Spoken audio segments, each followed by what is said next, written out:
Hey. What? I got an idea for the intro for the podcast. Okay. Check it out.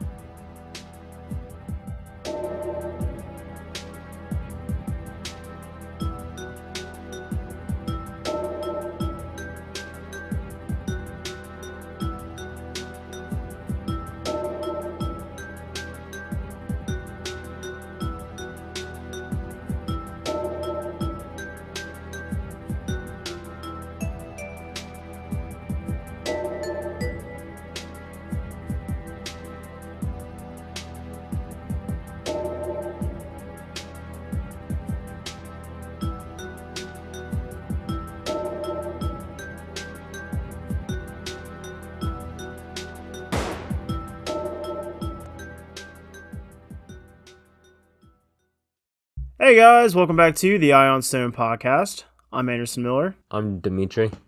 and we're doing not last, but final 007 Tuesday for the Pierce Brosnan run of James Bond. And then we're going to be starting a new venture in the much, much better Daniel Craig James Bond movies, and I cannot wait. And unfortunately, well, I guess I shouldn't say too much right now, but we're discussing Die Another Day, which, as I mentioned, is the last of the Pierce Brosnan movies. Definitely not the best. And yeah, we're going to get right into it after a word from our sponsor. Do you want to start a podcast? Well, now you can, for free. And it's as easy as downloading the new Spotify podcast app to your phone and or computer and hitting record. Spotify Podcasts allows you to record anytime or upload files and provides all the tools you'll need to make your episode sound as solid as stone. Spotify Podcasts is the new home for any podcasters looking to expand their brand and reach new audiences across the globe. So, not really looking forward to getting into this. Before you go any further, as much as I'm anticipating it, what the hell happened in this movie? I don't remember because it was that good. Time to be professional. All right, James Bond. Die Another Day. He should have died in the movie prior to this. Pierce Brosnan gives one last mission as James Bond 007, unfortunately. Starting off in North Korea, Bond is betrayed and captured. 14 months later, I thought it was a year. 14 months later, Bond is set free, but traded for Zhao, who was captured by MI6. When back in his world, Bond sets off to track down Zhao. Bond gets caught up in yet another scheme, which sends him to millionaire Gustav Graves. Another MI6 agent known as Miranda Frost is also posing as a friend of Graves. Bond is invited to a presentation held by Graves about a satellite found in space which can project a huge laser beam. Bond must stop this madman with a fellow American agent known as Jinx Johnson. While Bond tries to stop Graves and Zhao, will he finally reveal who betrayed him? Before we continue, spoiler alert. I repeat, spoiler alert. We are spoiling this movie, not that there is anything worth spoiling. No, this movie sucked. What's your rating? Like a 2. Oh, really? Yeah. Oh, okay. I give it a 1. Oh, shit. I don't think it should have been made. I agree. For those of you who don't know, our ranking is out of 5 stones. 5 is it's a masterpiece. 4 is it's really good but has its flaws. 3 is it was enjoyable, wouldn't watch it again. 2 is it had some potential, but and then 1 is it should not have been made. So yeah, 1 out of 5 for me. Yeah, 2. It had potential in my eyes. I can almost say that. The negatives far outweigh any positives for me, though. So Well, when I say I put way too much in, when I say that it has potential, I'm meaning the storyline. Yeah. Well, and also who made the movie. And who made it. Because I'll get into that in a little bit. I think it had a very cool idea. I just don't think it was executed very well.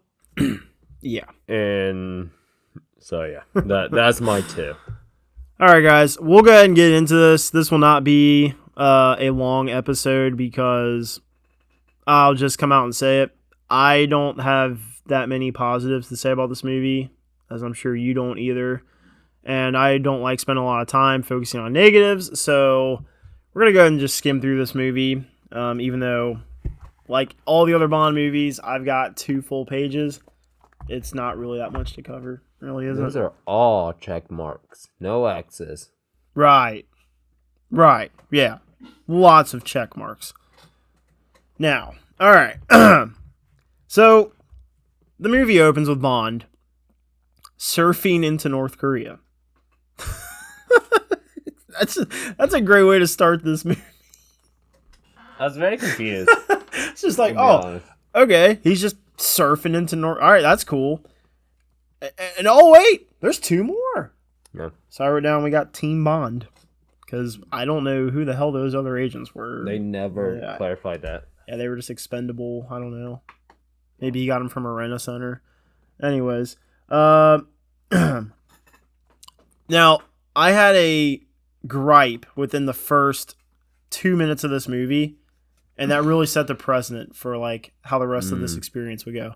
He takes off his wetsuit, and he's wearing this, attire, and I'm like, okay, fine. Until I realize it magically matches the guy who he's going to swap in the helicopter, the North Korean. I'm like, do you guys really have so much intel that you know what someone's going to wear that day? Exactly what they're wearing. So I was like, okay, he magically has the clothes of the guy that he's going to replace on the helicopter. That's convenient. So my first note was an X. That's never happened. Wow. Yeah. Now, I will say, as far as a bad guy introduction goes, this was pretty cool.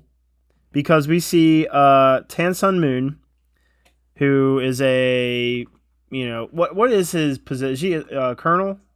I think he is. Yeah, I think they call him Colonel Moon. Colonel Moon, yeah. His dad's like a general in the North Korean army.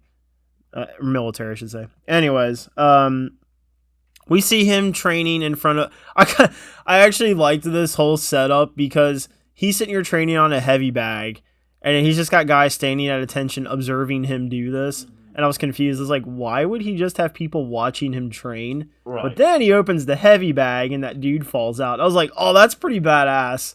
That's a cool way to set somebody up. So yeah, I don't know. They set him up like a badass in like 10 seconds. That was pretty cool.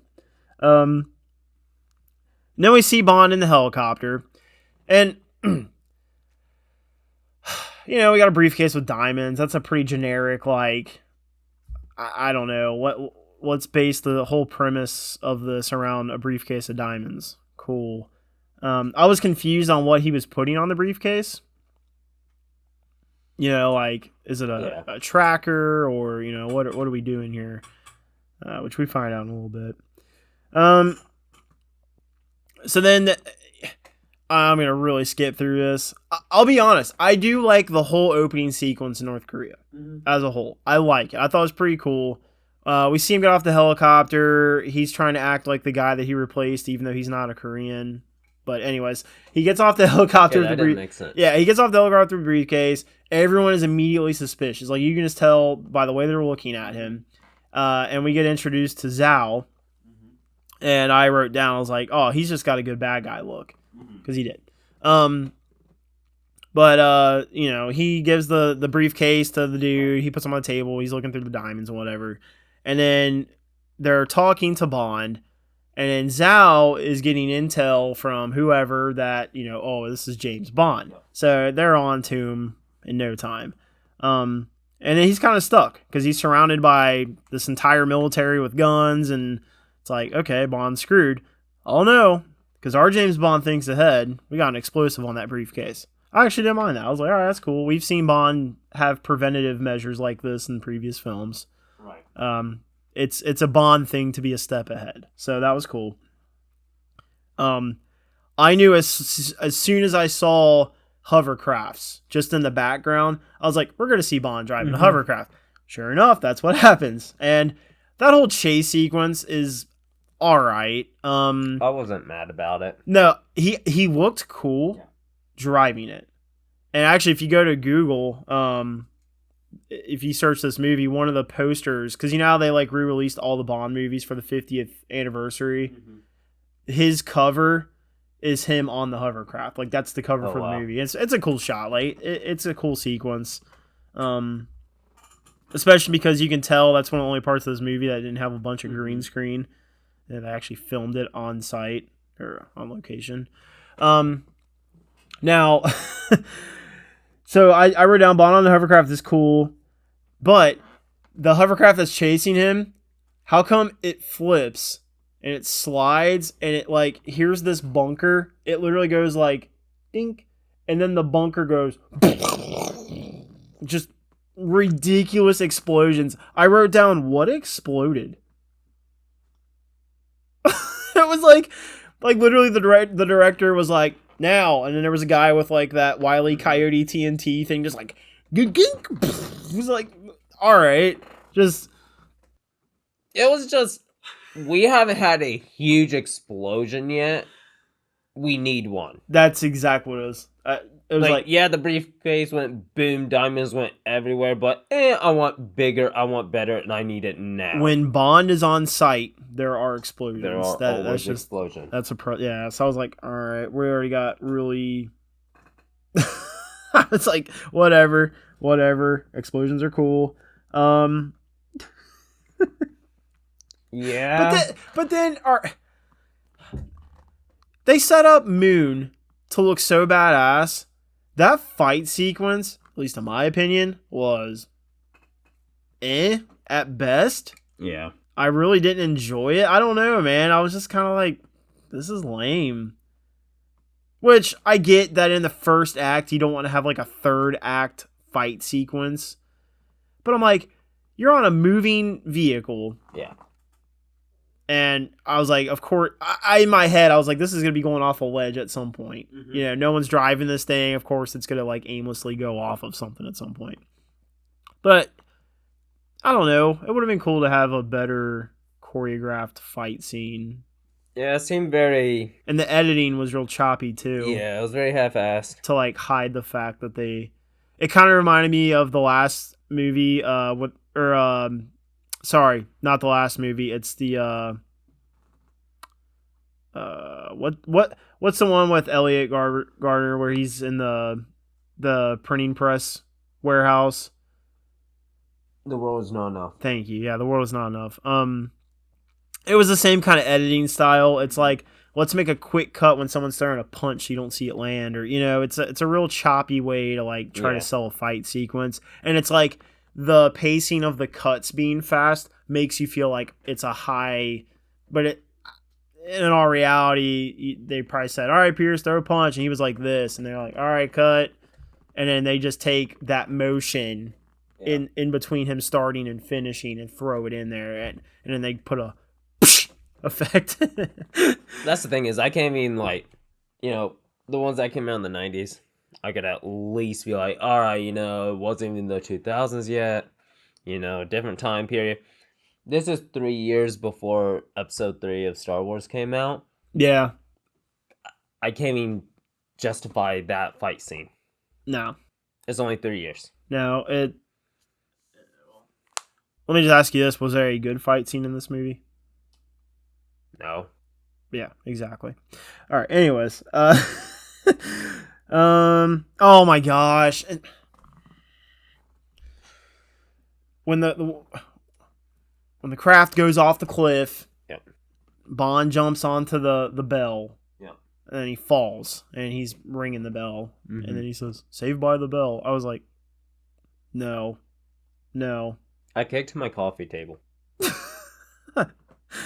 I wanted to draw the corn emoji in here. Just some of his cheesy one-liners I appreciate. But not this. This entire movie was one-liners, I felt. There were so many, and they were all just bad. Yeah. They were all bad. I don't know. At least his. all of Yeah. his. They just didn't deliver. I don't know. Didn't like it. So I was like, okay, Saved by the Bell, good one. And then from here, he gets captured by the North Korean military. Now, I'm kind of jumping ahead of my notes. Well, all right, I won't do that. I'm going to get into a positive. I really like the title sequence. There's 3 things about it I really like. For one, I am not a fan of Madonna, but I liked the change of genre in music, which this did come out in 2002, and it definitely has that feel, you know?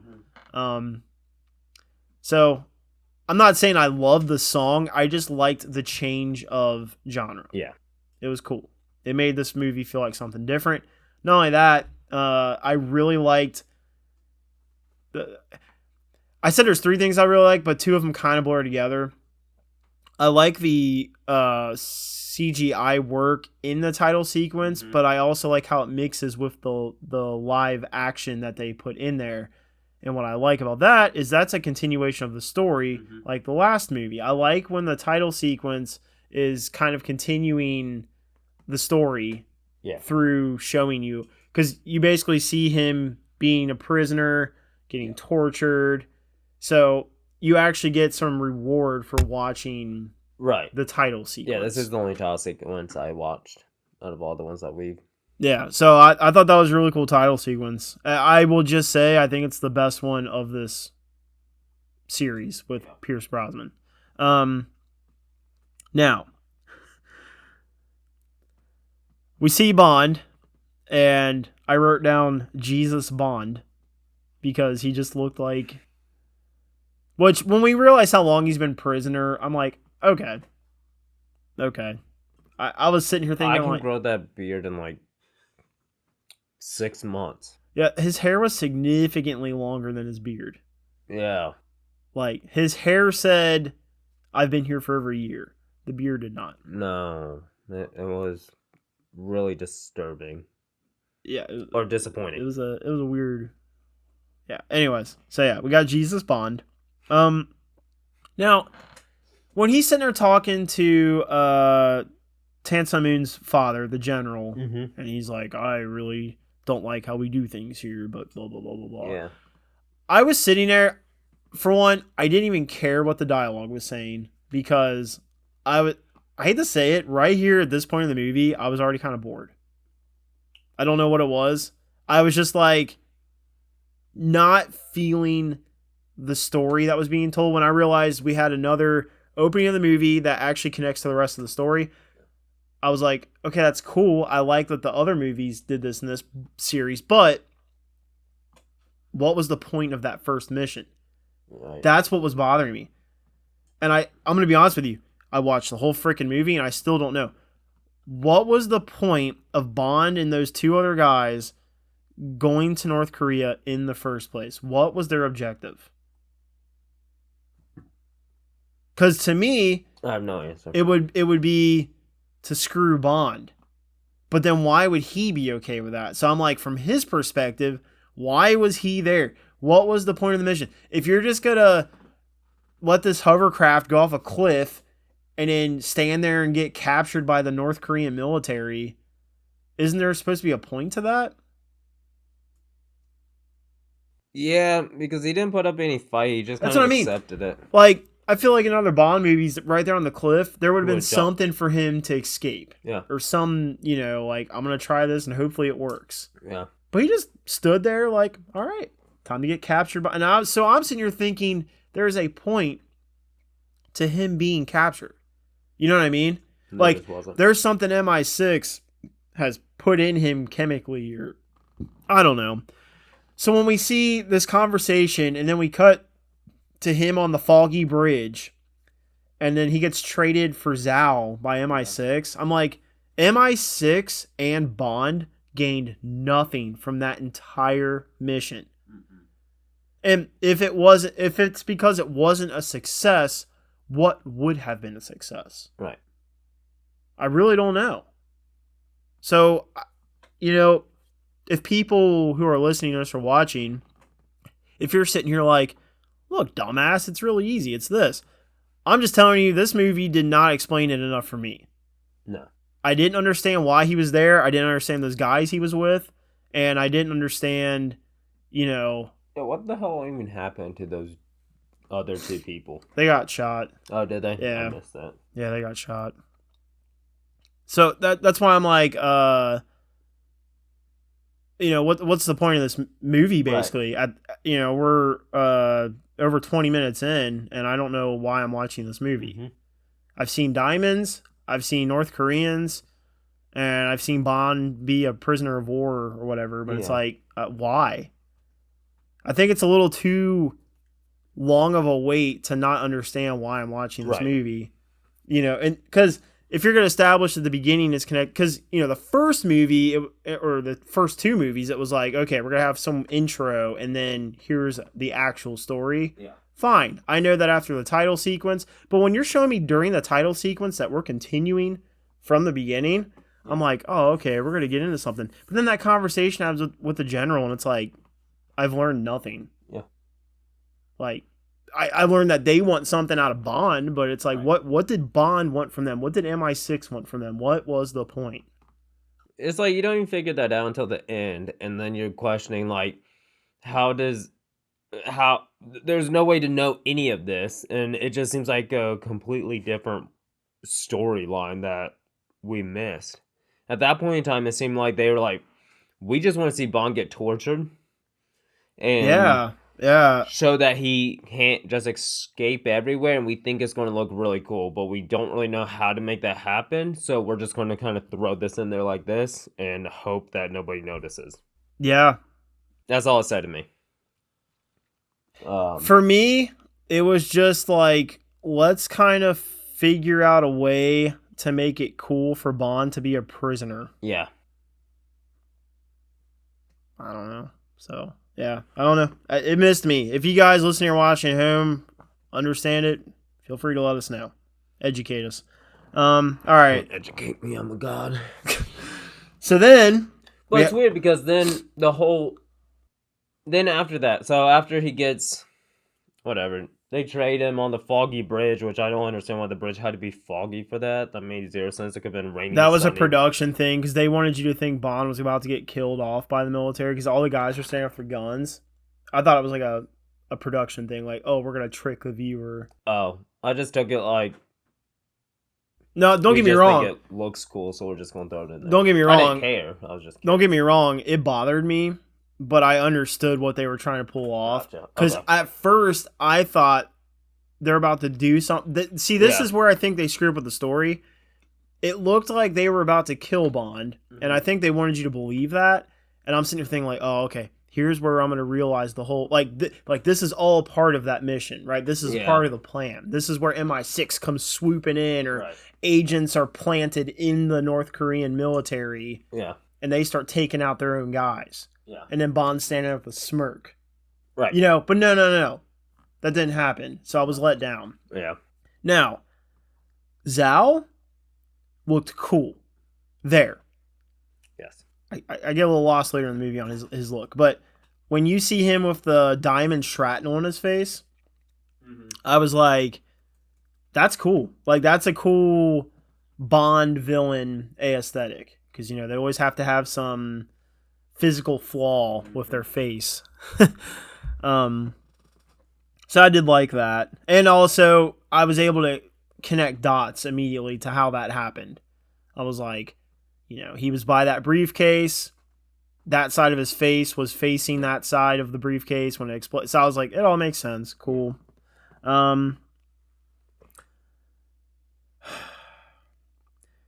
I have a big problem with M in this movie, and I hate that. I did. Yeah.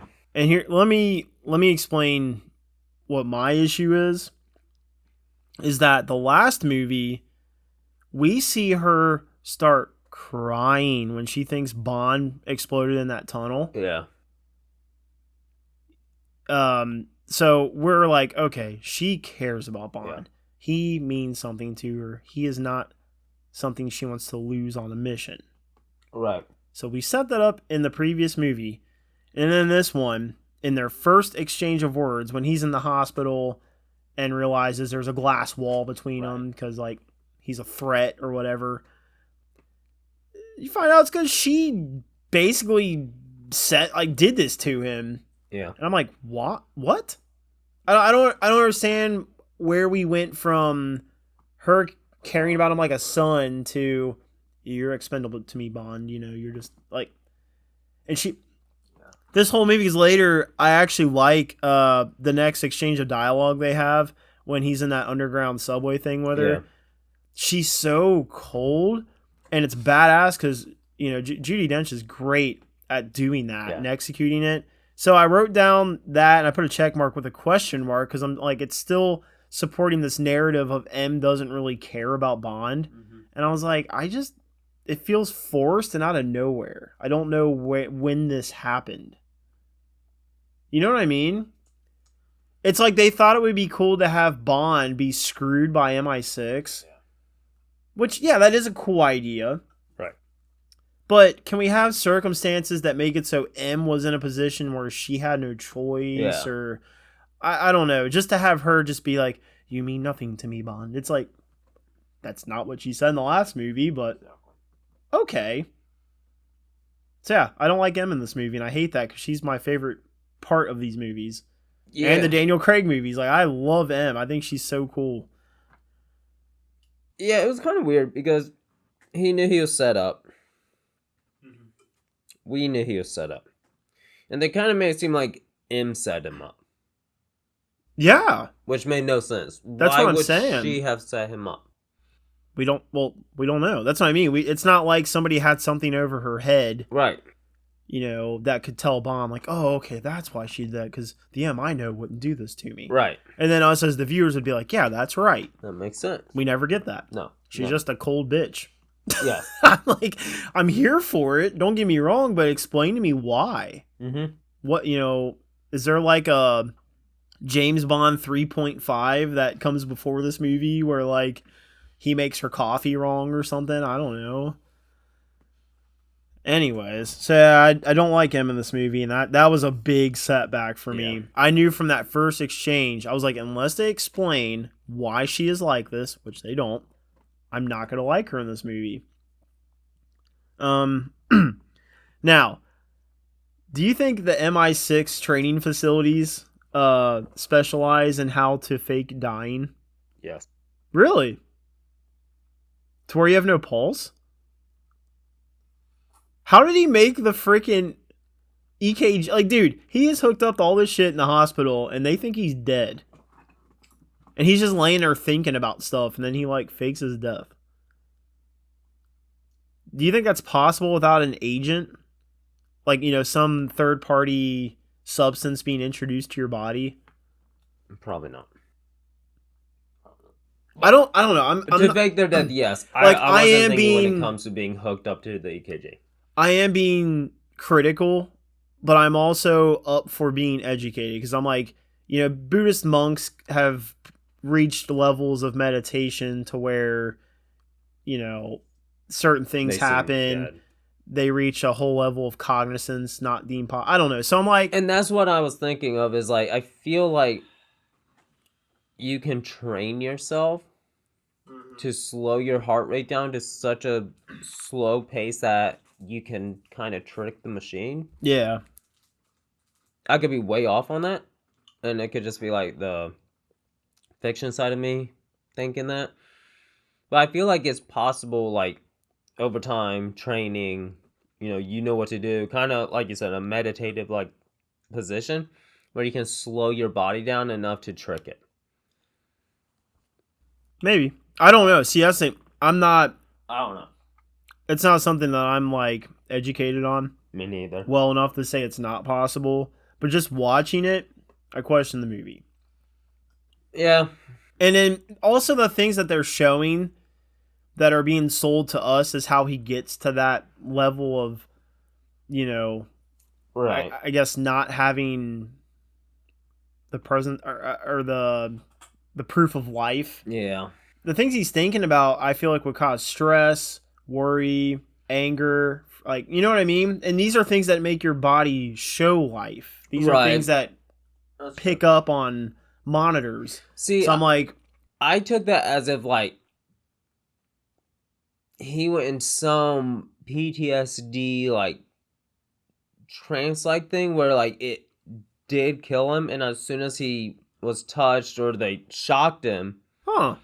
he like did come back, and Oh, so you think he actually died? I think he did flatline for a second. Hmm.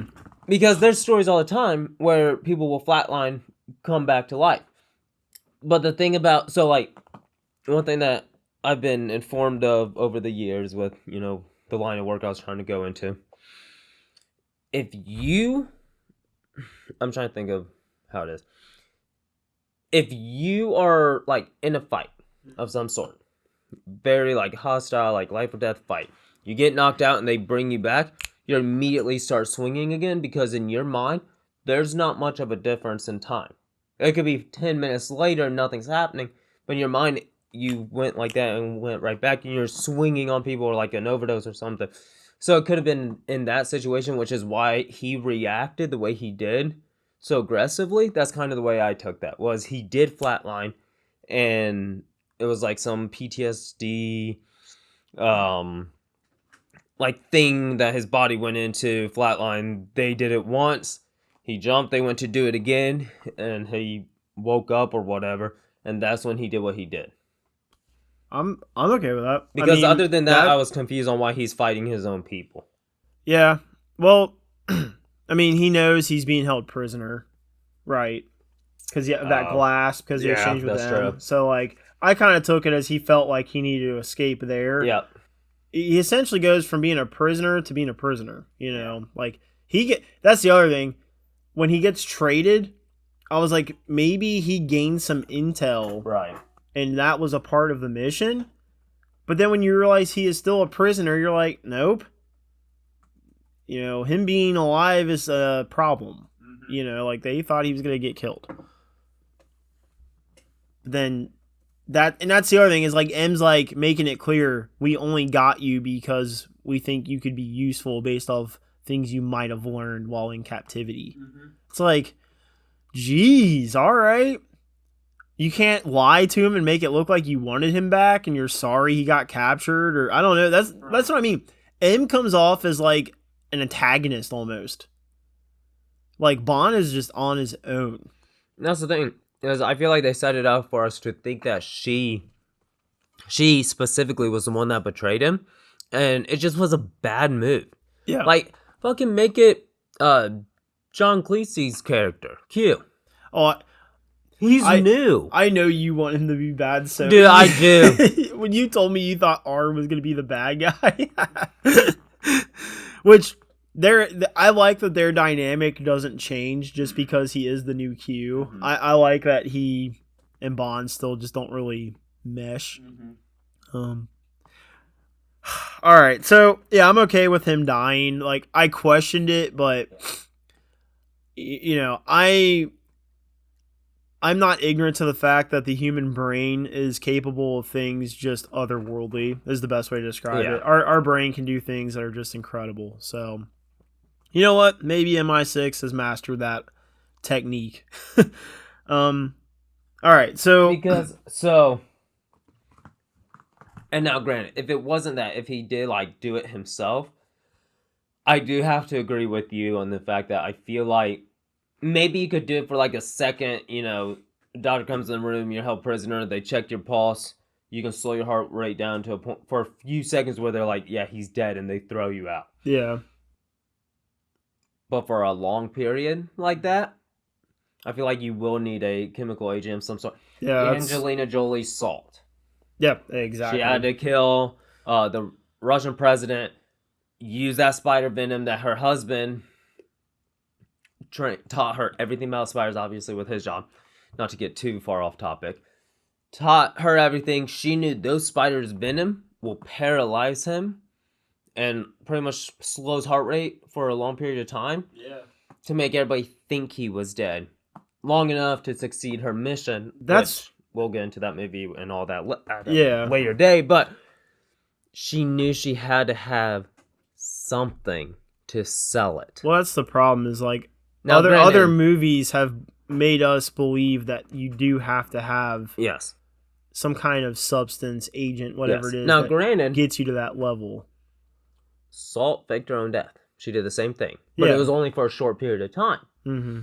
So, I feel like if you train yourself, yes, you can do it for a short period of time, but I don't think you can do it long period like what that was showing. At least it felt long to me. Yeah, no, Like- it is long. There's a lot of So- things in this movie that are dragged out. I think for dramatical effect, but unfortunately for me, it was all just.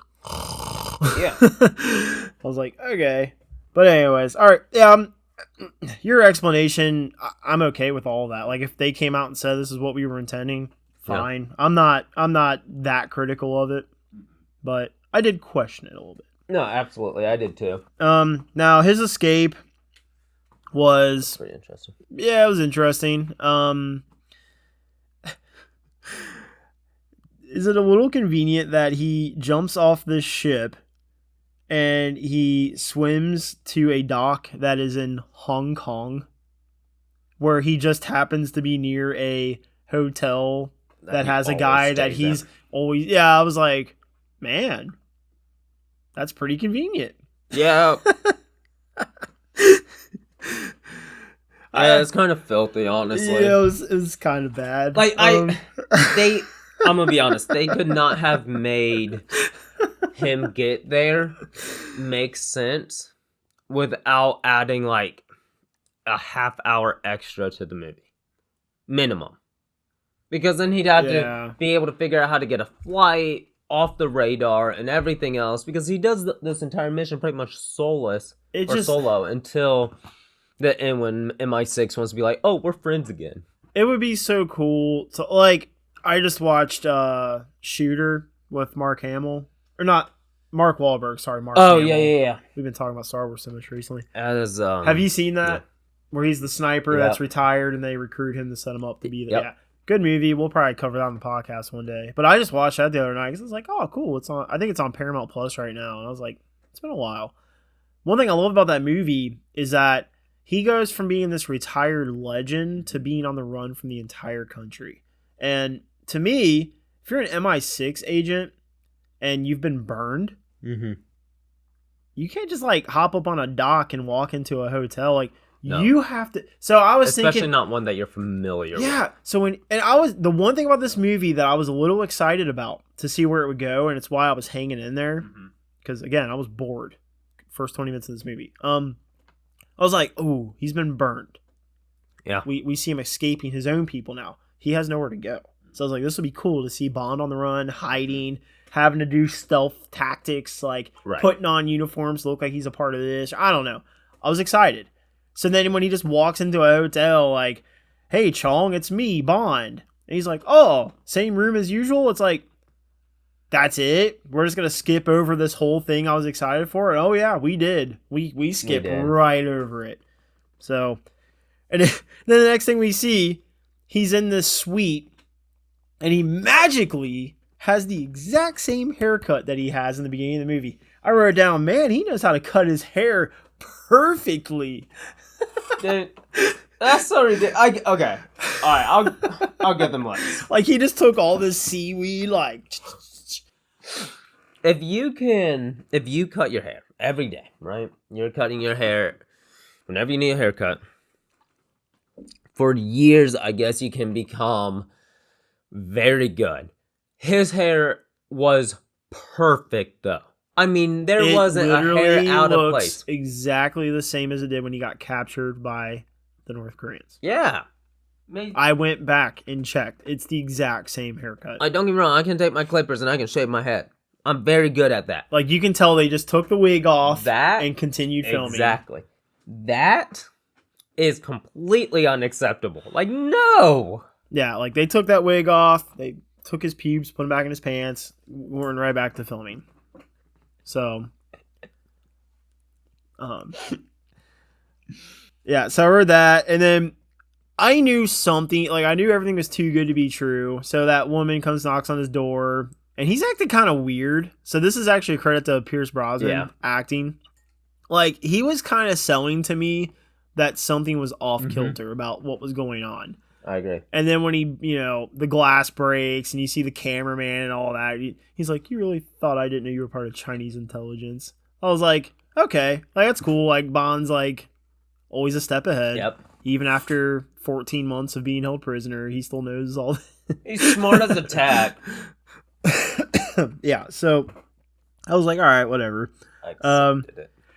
That whole thing was completely unnecessary, but again, it's this movie's way of skipping him having to hide. And Right. it's like, oh, he's just magically by this hotel he stays at all the time, Yeah. and he knows Chong, and then he's like, oh, while I'm here, I'll finally let Chong know that I know that he's a part. Like, this is when I'll take the time to let him know, Right. so I can use him to get some information on the people I need to find. I was like, Which I was okay with. yeah, that's fine. That's fine. That's cool. And That would I like make how sense. submissive Chong is. Even though he's in Chinese intelligence, he's just like, oh yes, Bond. Like, Yeah, I feel like they it's like, could where's really... your backbone, dude? Exactly. Like, I feel like they really nerfed that scene and that character. yeah. But I wasn't really mad about it because I was like, he's not important to the story other than getting Bond where he needs to be. Like, that's the only reason why they put him in here. That's the only reason why Bond magically, freaking jumped, like Hayden Christensen teleported to fucking Hong Kong and, swam with the fishies for 2 seconds. Yeah, So I wasn't mad about it. We get from Bond being a prisoner in North Korea to Havana, Cuba, and a hop and a skip. I mean, yeah, dude. everything in between, we just basically realize that M's a bad guy, and Bond needs to get a haircut, and that's it. So, now we're in Havana, Cuba, which I just wrote. I literally wrote down bleh. Yeah. There's nothing I really want to highlight until we get to Jinx getting introduced. Now, Bond did say a quote. Jinx is Halle Berry's character. I forget who he's. I don't even care. I'll just be honest. This is lazy, but this is how much I don't care about this movie. This whole exchange that he has with the guy in Cuba that he learns about from Chong. Yeah. I don't care about that conversation. I was so pressed the whole time on how terrible the green screen was, because this is the first part in the movie where the green screen was punching me in the face. Now, it was well lit. They did a good job, of the lighting of the setting Right. that was, in front of the green screen, because they're trying to make it look like they're on top of a building in Havana, Right. overlooking the sun and all this, the city. But there were inconsistencies with camera angles and the background that was being shown, especially when they cut the Bond. Yeah. Oh, it was rough, man. And it was just so obvious that they weren't on top of the building. Yeah. Hair wasn't blowing. The background sounds didn't really fit. I don't know. I'm being hypercritical, but that kind of stuff, when this movie has been filmed on location up to this point, Yeah. it really caught me off guard to just be like, oh, here's green screen from the first movie. Because it is golden eye quality. It is. And that's the issue is the entire movie was just very lazy. Mm-hmm. I felt like they were like, oh, we have another Bond movie. Fuck, we got approved for. What are we going to do? We're just going to wing it. Yeah. The entire movie. It felt like that. It was like nobody really cared that much at least on the production side of things. They didn't care enough to be like, let's give them a solid. Whatever we watched the last time, Tomorrow Never Dies, I think was the last one. Yeah. You could tell they gave a shit. Every single person from this, oh yeah, person man. who brings the bucket for them to spit food in, all the way to the freaking production team. Every single person cared. Have you not heard about that? Like, are you done with your food, sir? Dude, Like... so I'm going to get off track for a second. I swear to God, there's a job on set because people will take like 50 takes for certain scenes, right? And if they're eating, you'll see them take the bite, they'll chew, they'll cut, they'll spit it out. So they don't get burned out on the food. I swear to God. I believe it. That is a job, and I would do that job if it meant getting my foot through the door. But anyway, you could just really tell that they weren't expecting another movie. At least to me, this is how I took it. They weren't expecting another movie, and Oh they yeah, got because this. there's a lot of things they try to do with this just Just- because they knew that this was the last one. Yeah. and that's what made this movie suffer yeah, without question. yep. Now I will say before I'm gonna highlight a quote in this movie that Bond says, and I think it's really cool. Okay. The Havana conversation. I'm not saying it wasn't important to the story. I'm just saying I knew as soon as he was done talking to Chong, I was like, the next thing he goes to, just because of the pacing of the movie so Yeah. far, it's going to be someone saying, "Here's where you got to go to find the bad guy." I knew Yeah. that. I knew that's what Yeah. it was going to be, and that's what it was. So I'm sitting there, literally, it's one of those parts where I was on my phone, like kind of doing this, and I was like, Dude, that was me this entire "Oh, fucking that movie. green screen's terrible." Yeah. Like that's what I was thinking. I didn't care about the conversation. I didn't care about who was there. I was bored. But Bond says to that guy, one man's terrorist is another man's freedom fighter. Yeah. I really liked that. It was when I was looking at my phone and I was like, that was Yeah. a cool line. That was, I agree That with was that. cool. So, and Bond doesn't get a lot of cool lines in this whole series No. of the Brosnan Bond. Yeah. There's not a lot of cool lines. So I was like, okay, I got to highlight that because there's not a lot of positives so far, at this point in the movie. I'm just like, I've been tearing it apart. But now he goes down to the beach, and he's kind of watching those guys, and you see him kind of, and he gets binoculars, and then we're introduced to Halle Berry's character and the iconic Bond girl scene. He's a douchebag womanizer. But he's very suave. That is all he is, and I But- love it. I laughed because I wrote down, I pictured that there was a point in his career as Bond where Q gave him binoculars that slow down time, because it literally, in the pacing of the movie, he's like this, but then it's like she's coming out like, Slow motion. and then it cuts to him, and literally they have to emphasize that he's in real time. He's like, and then it cuts to her again. It's like, and I was like, he got slow mo binoculars. Like, Yeah. so stupid.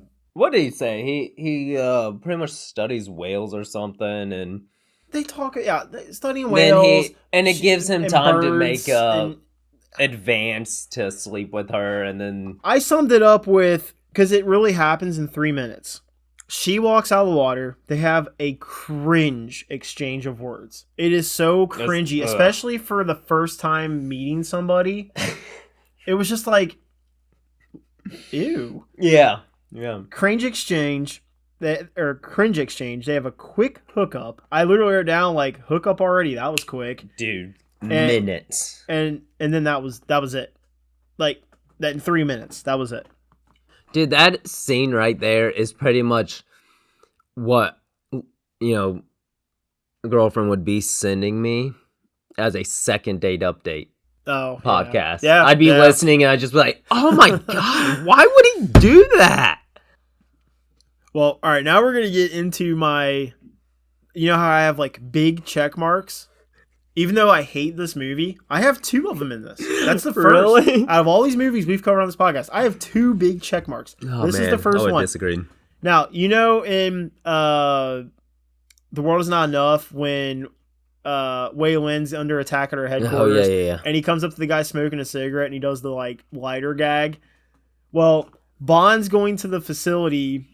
He's trying to infiltrate it, figure out what's going on. He knocks on that door. To who's in there? Who's the guy that he knocks out? I can't remember his name. It's not really that important. It's the guy that gets him access into the lab where Chow is. Yeah. I just can't remember. Anyways, it really doesn't matter. But he knocks on the door, and he has an empty wheelchair. Yeah. And the guy opens the door, and Bond's just standing there, and he's like... and the guy's like, oh. And then he just comes in and goes... It's like, what? Why? Why can't you just knock on the door and as soon as it opens, fist? Like, why do you have to introduce a prank prop. or a prop? Like, oh, here's my intention.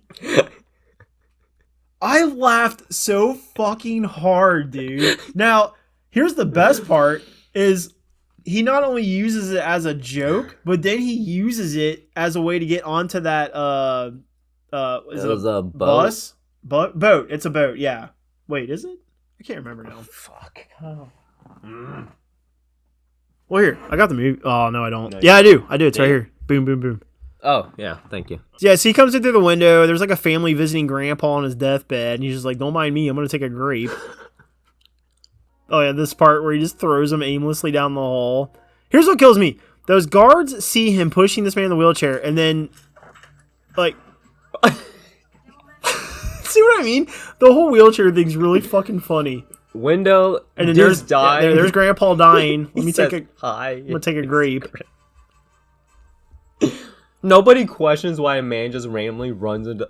Man, he is the man. He is the man. So, anyways, I like the whole wheelchair thing. I thought it was Yeah. funny.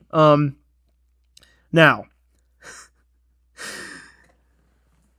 I was really confused by Zhao laying in that bed. I didn't know what was going on. I was confused. Like, I was like, is this a clone? Or, you know what I mean? Because I'm like, the last we saw of him, He got blown up. yes. So I'm like, what is going on here? And then he wakes up and fights Bond, and Why in the actual fuck are all of the bad guys a cat? Why do they have 9 fucking lives, but any good guy other than Bond and M die after one thing? I don't know. The dude literally got diamonds thrown in his face from C4 or whatever the fuck it was and survives? Well, When he was less than 6 inches away from the fucking briefcase? all right. So, here's what I was trying to figure out, because he opens his eyes and they're like blue. So I was like, what are they doing to this guy? That's why I was like, is this a Yeah. clone? Is it a robot? Is it an alien? Is it a lizard? I don't know. And, so there's another terrible fight sequence. He gets away. We realize that I'm going to skip through this because you're it's good. just Snooze we fest. find out Jinx is an agent. I wrote down shocker in capital letters. Like, who didn't see that And coming? it's fucking. Oh wait, that that wasn't just a Asian hookup girl. with Holly Berry. Right. She's actually got an important role in this movie. Anyways, this gets us to Graves. Oh yeah. I didn't like, because I wrote down Graves parachutes in, cool, and I had an X. But then we realized he's like a thrill junkie, and I was like, okay, I guess a guy like that would constantly be looking for some extreme way to do things. Yeah. So I was like, whatever. So yeah, and then he's like in that fencing thing, which they had to put Madonna in the movie just because she made the music. That's all it It was was. so cool. Like, if you do this for you or for us, we'll put you in the movie for you. I was like, are they gonna have Bond hook up with Madonna in this I movie? expected Like, it. I'm gonna be honest, I did. I was surprised. And then that gets us right to a fat freaking X for me, and I was suspicious about something, and I was correct. I have confirmed this. The Graves and Bond fence fight, sword fight, almost fight to the death at the end. I mean, good lord. Yeah. But it's so ridiculous. The choreography is terrible. Yes. And I could tell they weren't fighting as fast as we were sold. Yeah. And it turns out they sped up almost every shot that they filmed of the fight sequence by like, I'm trying to remember the rate. It's like 6 or 8 frames per sec. I mean, they sped it up way too, like, it's almost like it looks like you're fast forwarding. Superhuman. Yeah, but I was like, I could tell it was just a terrible job, and it was like, let's just have half-ass choreography and we'll just speed it up so it looks good. You know, And that's my thing. You know, like I said earlier, they weren't wanting to do another one. They wanted to end it on a high note. the studio said, we're doing another one. And they said, okay, we'll just try to make this big and quick and Yeah. everything else. And that is exactly what that was. Now, granted, that scene is my favorite fight scene Yeah. out of the entire movie. I will admit that. That one there It was my the most favorite. entertaining just because of Graves wanting to kill Bond so badly over a fencing tournament. And that's that. I And- did question that. I was like, why is this dude like so hooked on literally killing which him? we find out why later. Which we do. But in the moment, I was confused. Yeah. So I actually kind of appreciate that now that I think about it, because I didn't realize that till now. But like, it makes sense when we realize who he is later. Exactly. Now, the other thing I'm going to point out about this before I just kind of brush over it, we are introduced to Miranda Frost. Yes. I like Miranda Frost. I do too. Well, Like, for did a great job. for one, Rosamund Park is just, or Pike. She's a great actress. She is. I am a fan of her. What was she in that? I really. She's in liked? Gone Girl with Ben Affleck, and I No. love that movie. Jack Reacher. Well, she's in with, Jack Reacher, yeah, Tom but Cruise. dude, That's what I first saw. her. Gone Girl is such a is. good movie. So good. And she's amazing in it. Anyways, we're introduced to her. I could read immediately that she was working for MI6. Really? Me personally, yep. See, I did. The- I wasn't the way paying they- that close attention. The way they introduce her, I was like, okay, the bad guy has a girlfriend, whatever. But Right. then they keep emphasizing her expressions during the fight. And I was like, she's connected to Bond. And Yeah. I was like, how would she be connected to Bond? She'd have to work for M. Mm. If she works for M, she's Yeah. him out. Like, I just kind of put that together. And then I was right. So,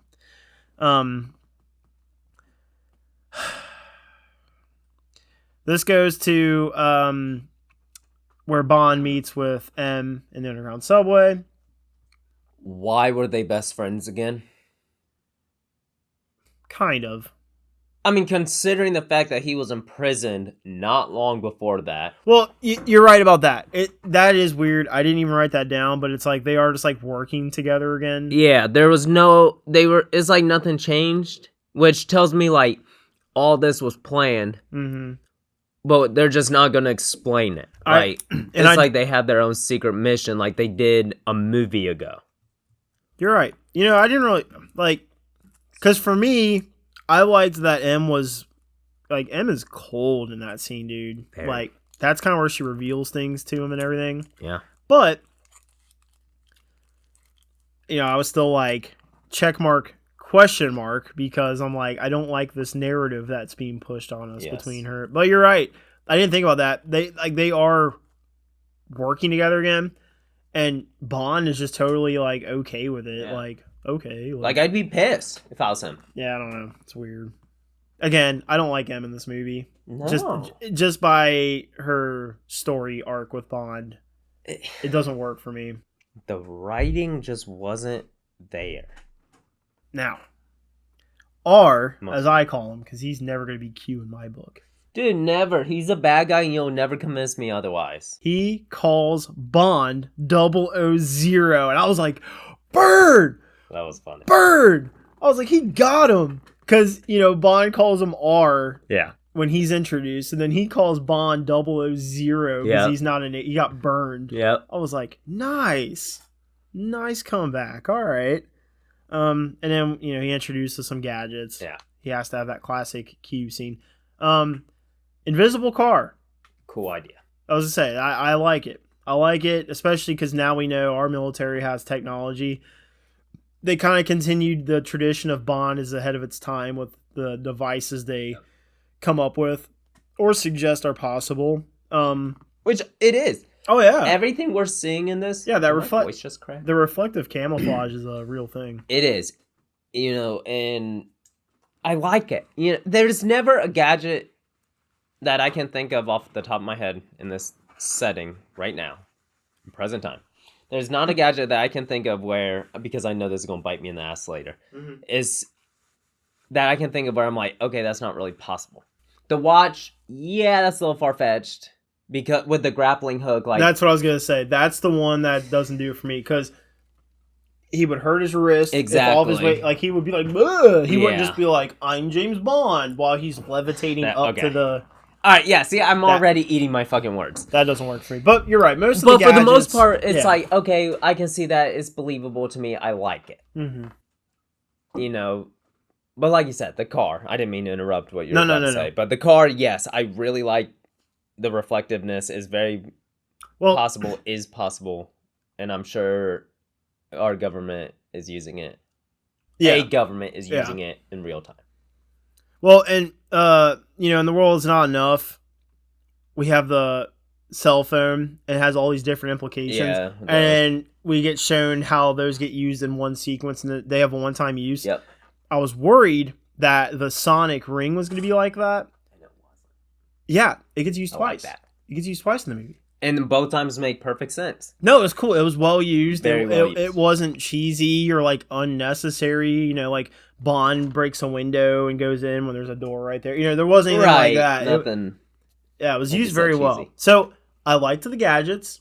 It wasn't too much, and I liked his exchange with R. I refuse to call him Q.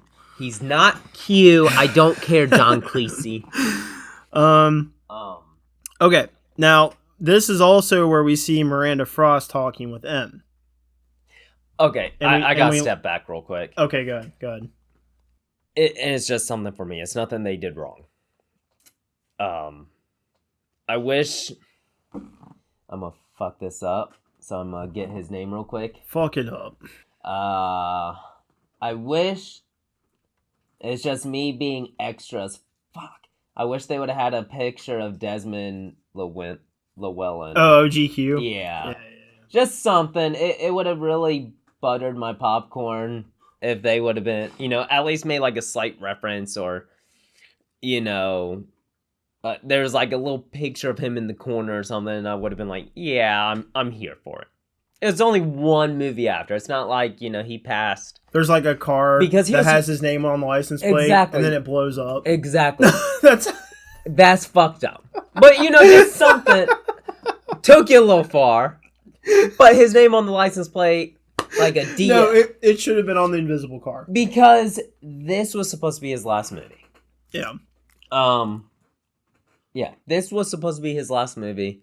I wish they would have Like the last two. Yeah. It was like after the first movie, they're like, this one will be his last. This one will be his Yeah. last. And then unfortunately it had to be, but Right. I wish they would have done something. yeah. It just kind of like I think his name on the license plate would have been cool. The a good invisible car. subtle Yeah. thing. That would have been cool. No. But yeah, I didn't mean to backtrack there. No, you're real quick, fine. But I You're just fine. wish there would have been, like I said, something. all I was gonna say is Miranda Frost meets M. They talk. Like, yep, she's working for My6. Called it. Now I never slept with anybody, never got. And of course, I knew as soon as that conversation happened, Bond They're was hitting fucking- it. Yep. yes. I was like, Now, I understand why her character did. Like, especially after what they showed us. Like, okay, it makes sense why she would have, like, slept with him Oh, yeah. because she knows how he is and, she's a bad guy and she needed him to trust her kind of deal. Like, she did what she needed to with the kind of womanizing douchebag that Bond is. yeah. So, I've been excited to get to this conversation, Demo. oh no. Graves is in what I'm calling a pod racer on ice. I actually drew a laughing, crying emoji and then put a fat X next to it because it's so dumb. Yeah. What even is that? What is that? I got nothing. I guess it makes sense if this dude is building a satellite that can resemble the sun. Like, okay, he could build that, I guess. Yeah. Like, So at this point in the movie, after they showed that, I put "I'm concerned" in my notes. It has no. I was like, you know what? I feel like this movie is taking a turn, and I don't know where I'm going. And I think that's where when I text you and I said, dude, the second half of this movie ... that was it. Because I was just like, I'm getting concerned, man. Like, I'm Yeah. seeing a palace of ice. Right. You know, I'm seeing crazy shit. Like, I don't understand what's going on. This is turning into, like, Planet Hoth Yes. with pod racers. Yeah. I'm going to skip through this because it was a cool reveal, Right. but the build up to it and the conversations with his father, I just... Yeah. Graves is Tan Sun Moon. Yes. He is who we thought died in the beginning confrontation with James Bond. Yes. He's the guy that was kicking the shit out of that heavy bag that had a person in it. Yep. You know, so it's like cool. The cool bad guy in the beginning that we got introduced to is still in this movie, Yes. but he's just been race swapped. Dude, they took plastic surgery to a whole new fucking level. That's why I'm like, they they just straight up made him a white dude. Like They did. You can't say he had plastic surgery. Like, dude, they changed- rebuild his skull and exactly, and that's why I said, because I don't really know how to word it other than plastic surgery to a whole new level. Yeah. Now, granted, that point in time, I was very young, and I know you're like 40 at this time. Yeah. At this point in time, you know, the world wasn't the way it was like it is today. Mm-hmm. I don't know how to say that without like getting political in some sort, but We didn't have the technology or understanding of sciences that we do today to Yeah. where we would be as hypercritical about something Right. like that as we are now. yes, thank you. That's perfectly worded. So I wasn't really upset No. with what they did. Like No, they try to make him. Did he have like a British accent? kind of. I think like Austrian, maybe. He was born in the UK. Okay.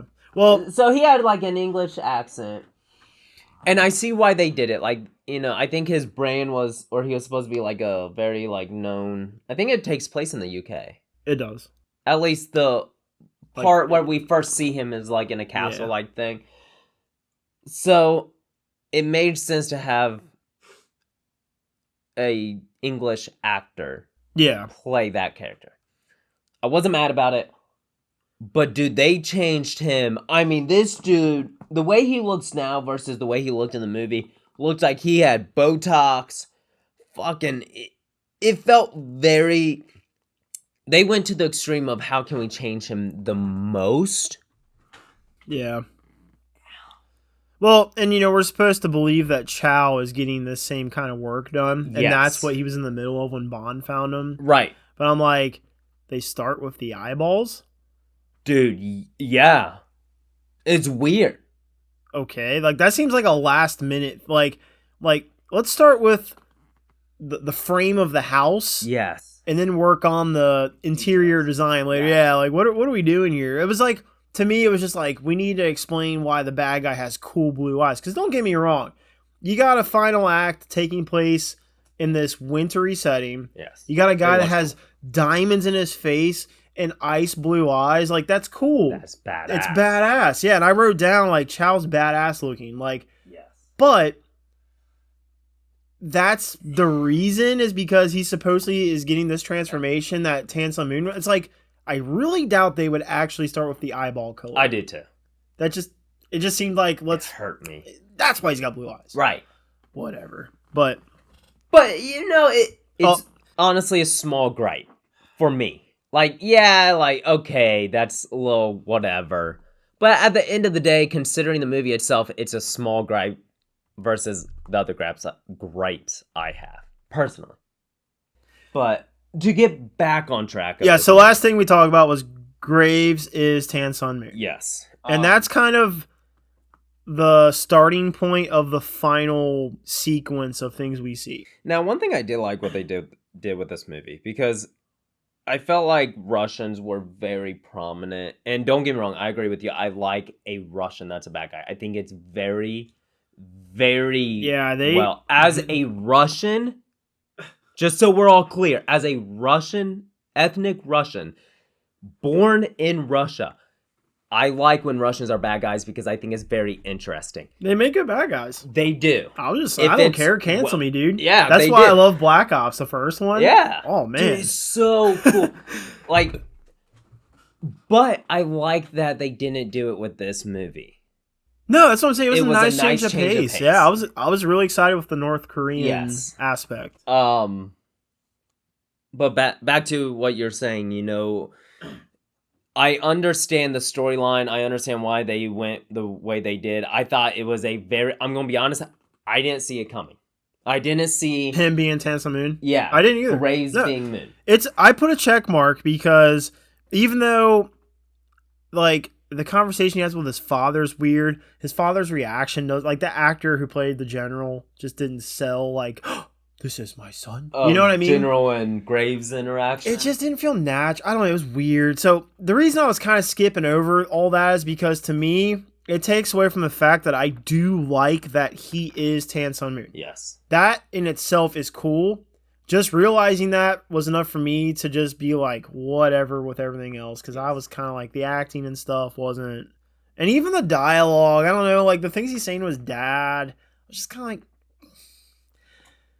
I feel like he should have been really savoring that moment of like, I'm alive.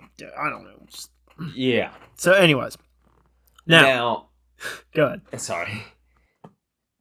I don't really know where we're at in this movie of what we discussed. So, this is where... Are we... I'll tell you what's next. Bond is now getting intel from the giant base where he also runs into Jinx, who's working. So this is where we haven't even got to. This is where the invisible car creeps up on the guys. Okay. Where they're walking inside. Yeah, with it's the briefcase nighttime. and It's snowy. You yes. got the big lab. I almost skipped way ahead, so that's why I was trying to clarify. Yeah. Nah, I'll let you take that then because I know you got something to say about that.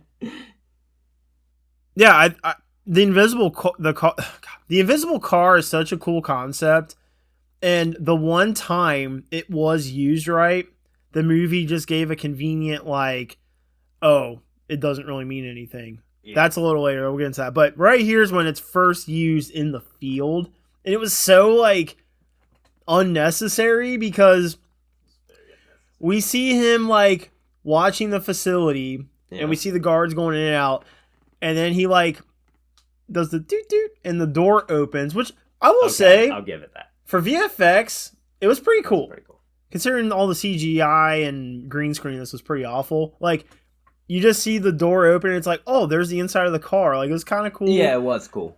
But then he gets in it and he like starts rolling forward and he rolls forward like 3 feet. Yeah. And for one, how come the car is either running or it starts, but there's no start sound and there's no engine running sound? It is quiet as a mouse. I'm like, Elon Musk built that. If R had explained, or R, thank you. Got no Q in this movie. If R had explained that that's a feature of the car, like stealth silence, or just a little quick like this car's quiet, I wouldn't have questioned it. But I was just like, they can't hear this car. Right. Or the door shut, or I don't know. They definitely made this movie hoping that we would have just accepted that. Well, no, yeah, but there's no sound in the snow from this car that definitely weighs a ton. When there's nothing. Yeah, you hear the guards walking over the car rolling behind them. I'm like, that's not realistic at all. So it was a flawed execution of first showing us the car and field, and they do make up for it later, but then they stomp it to the ground, which also pissed me off. So I'll just say the invisible car was not ever really used well. No. Or when it was used well, they totally backfired and retconned it. So yeah. Which that is my biggest X in this, and I can't wait to get to it.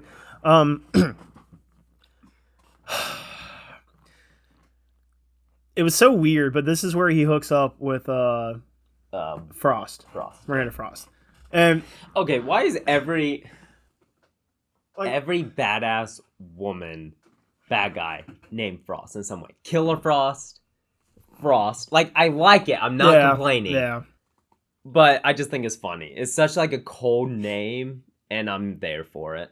Can I ask you, at this point, like, they're on this base, Bond's been sneaking around, but now all of a sudden, because she's there, they're just, like, making out, like, not really worried about who's coming.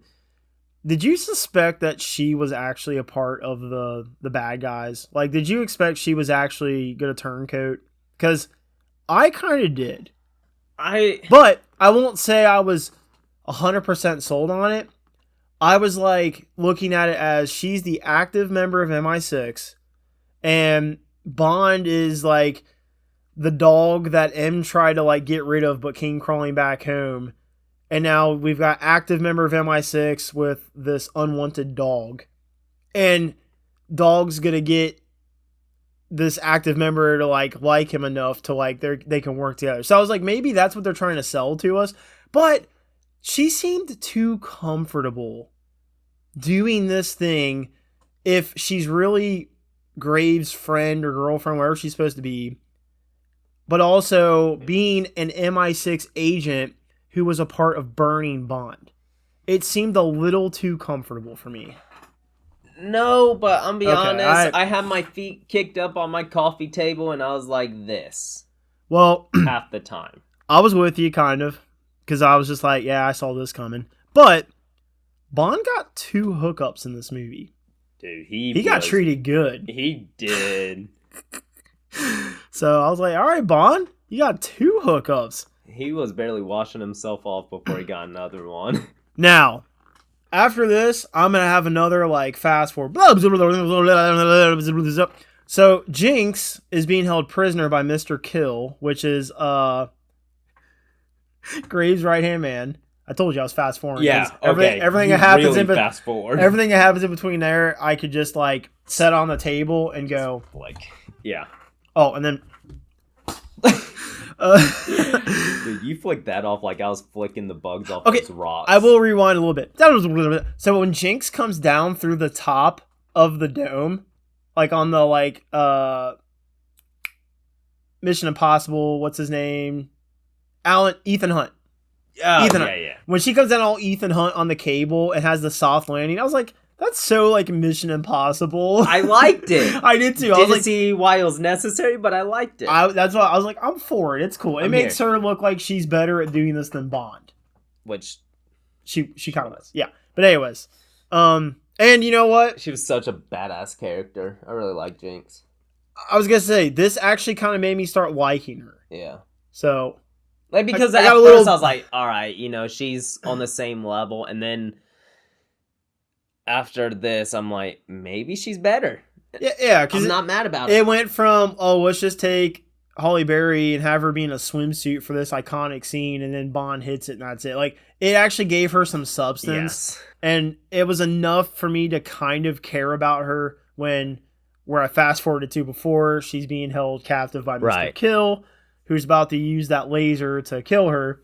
Now, before I get to my second, no, it's not my second big check mark, but it is a check mark because it was cool. I have a problem with the execution of her being on that table like this and the laser that he's moving in toward her. yeah. Because That's what we're talking about. yeah, because it starts cutting into the table. Like you see it. You see the Yeah. table getting cut and you're like, oh, this laser is going to cut her in half. Yeah. But then when she gets set free and gets off of it, the table has no damage to it. And I was like, Yeah. Wait. what? So to me, that meant, oh, the laser wasn't cutting the table. I just thought it was because I thought this laser was like the laser of death. Yeah. So then I was like, that laser wasn't really that bad. You know what I mean? But then you see in a few minutes. Well, that's what I'm it going to get was. to. That's the thing. I was like, oh, okay, I was seeing things. But then when they have Bond and her execute that kill, which is so cool. It's is probably it? one of the Concierge? coolest kills in a Bond movie. Oh, great. Because he's sitting there, and I love, like, even the VFX on this are cool.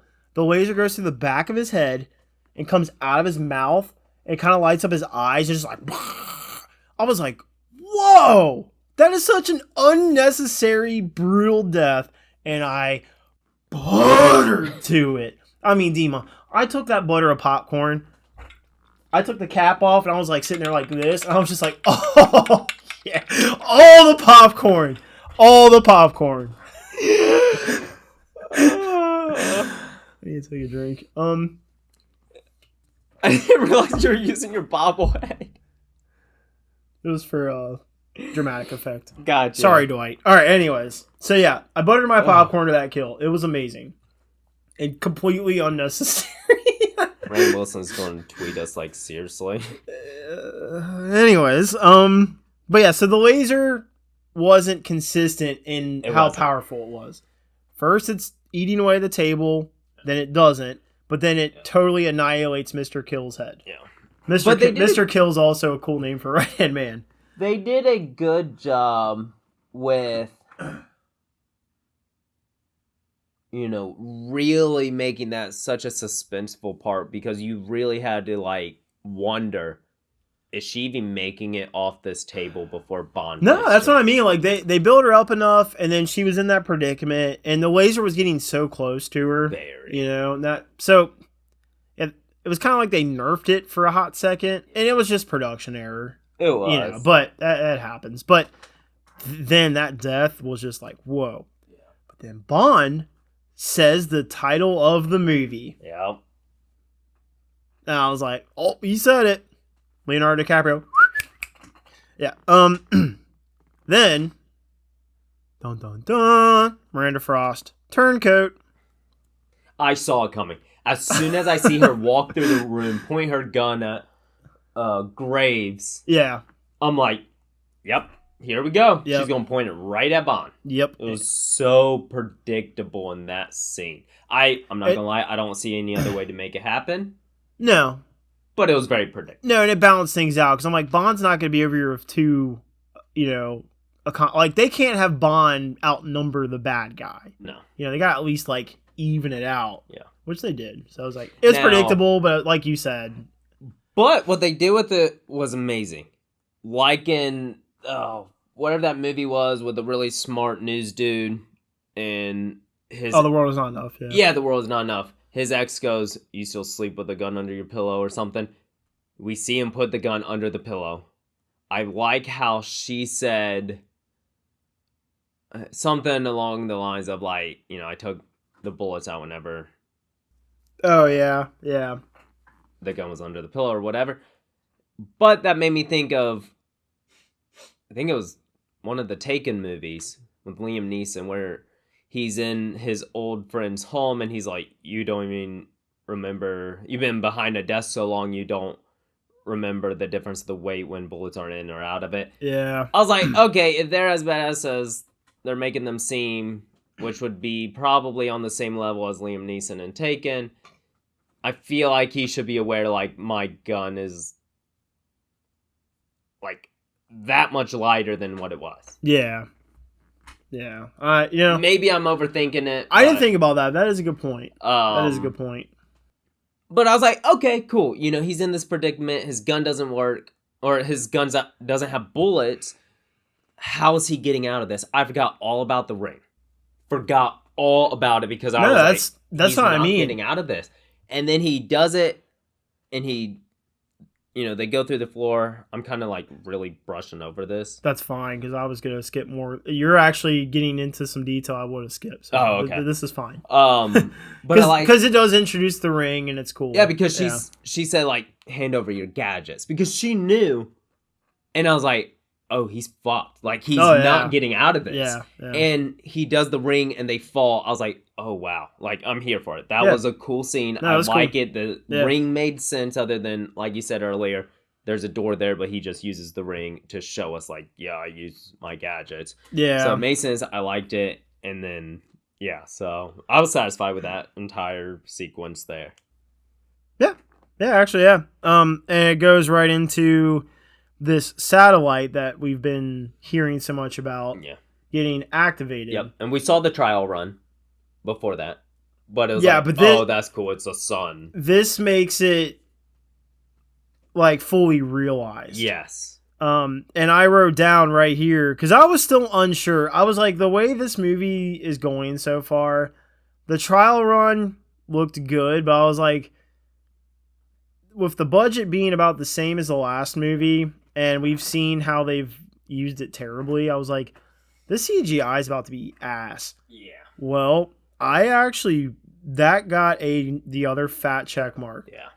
The Icarus satellite is absolutely phenomenal in this movie, and even later in the third act, as it continues, when it's being shown in glimpses here and there, the movie went from like, what the fuck is going on right now, to, oh my god, that satellite. Because like when they show it in the laser, just like, it almost looks like two different VFX companies were working. Like one company had all this stuff that just looks like, and then one company was just assigned to the Icarus satellite, and it is just like it's like Christopher Nolan, because he hates CGI, so when he has to use it, it looks top tier, and it looks so good. It almost, especially for an reminded me- early 2000s movie. Yeah, it reminded me of Rogue One when they're on. Oh fuck, what was that? I don't think they're on Alderaan. On what? Alderaan, they may have been. Oh, with the But with the Death Star. no, it's very similar. It reminded me very of that. similar, yeah. But to me, me kind of just making a joke. It was like they put all their money into that, and that's why the CGI sucked for the rest of it. Yeah. Like, I'm gonna be honest, it sucked for the rest of it. It was very 90s CGI when they're supposed to be in the 20th century. Yeah. And like I said before, Revenge of the Sith came out 3 years after, and it looked a million times better Yep. CGI wise versus this. Well, and here's what's funny. So in our last episode, you and I kind of watched that little teaser trailer on IMDb. It's Yeah. really just like a sizzle reel. Yeah. It's not like a full teaser trailer. But the few scenes we watched, we were like, oh, this looks like big scale movie. Yeah. All of those scenes were highlighting the Icarus satellite. And I was like, whoa, like this movie's going to be awesome. Ha! Oh, boy, was I wrong. I haven't been blue ball so bad since I was I kind of 16. want to edit. I don't know if I got time. There's a lot going on right now. I kind of want to edit like me going back and slapping me in that chair. You know what I mean? Just Just like, no, you're wrong. All right, let's just go ahead and.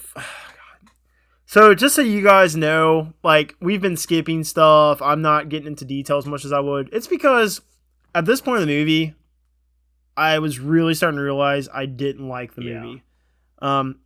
So much that my next... Well, okay. There's one thing that really did this for me. I was about to skip it. So we get this car chase that's whatever. We see the fucking pod racer come back. Blah, blah, blah. see, I wasn't really mad though. No. I was on board, and we got Zhao, which is cool. Now, here's my issue. So I was like, oh, Bond can use the invisible car. This will be where we get that sweet invisible car action. I know exactly what you're going to say. And we do. But then Zhao's like, oh, I can't see him. Let me just slap this thermal imaging button on my screen. I wrote down, Zhao has thermal imaging in car, ... Okay. Like, Bond just can't have an upper hand. No. The writers have to like, oh, the bad guy has thermal imaging. Get fucked. And that's the thing is... Hey, get fucked. Writer of this movie. That is so fucking lazy. I hate it so much. Is. That is the fattest X in my notes. Fuck you. You took the coolest thing that Bond has had in this whole fucking series as Brosnan, and you said, oh, you know what? You get to use that for 5 seconds. Bad guy has thermal imaging. Dima, I want to fucking kick my microphone off the desk. It had me so fucking mad. So fucking mad. Because then there's no point in the fucking invisible car. If you wrote this movie, go fuck yourself. I wish you well, and I hope things are great, but go fuck yourself. My butter is out. No more butter. Popcorn's dry. It hurts to eat. It's getting stuck in my throat. I'm coughing. I'm gagging. Fuck. All right, sorry.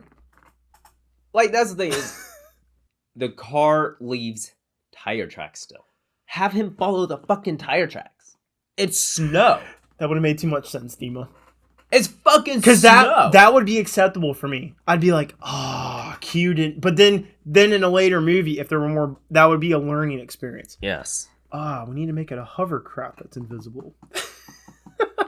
Dude, that. But you know what I mean? Like, that's the kind of thing I would have been okay with. Yeah. Not he's sitting there like, well, how do I see my bad guy? Thermal imaging. Okay. No, I did like that. It was such cheap writing, but I like that later his car magically at the most perfect time.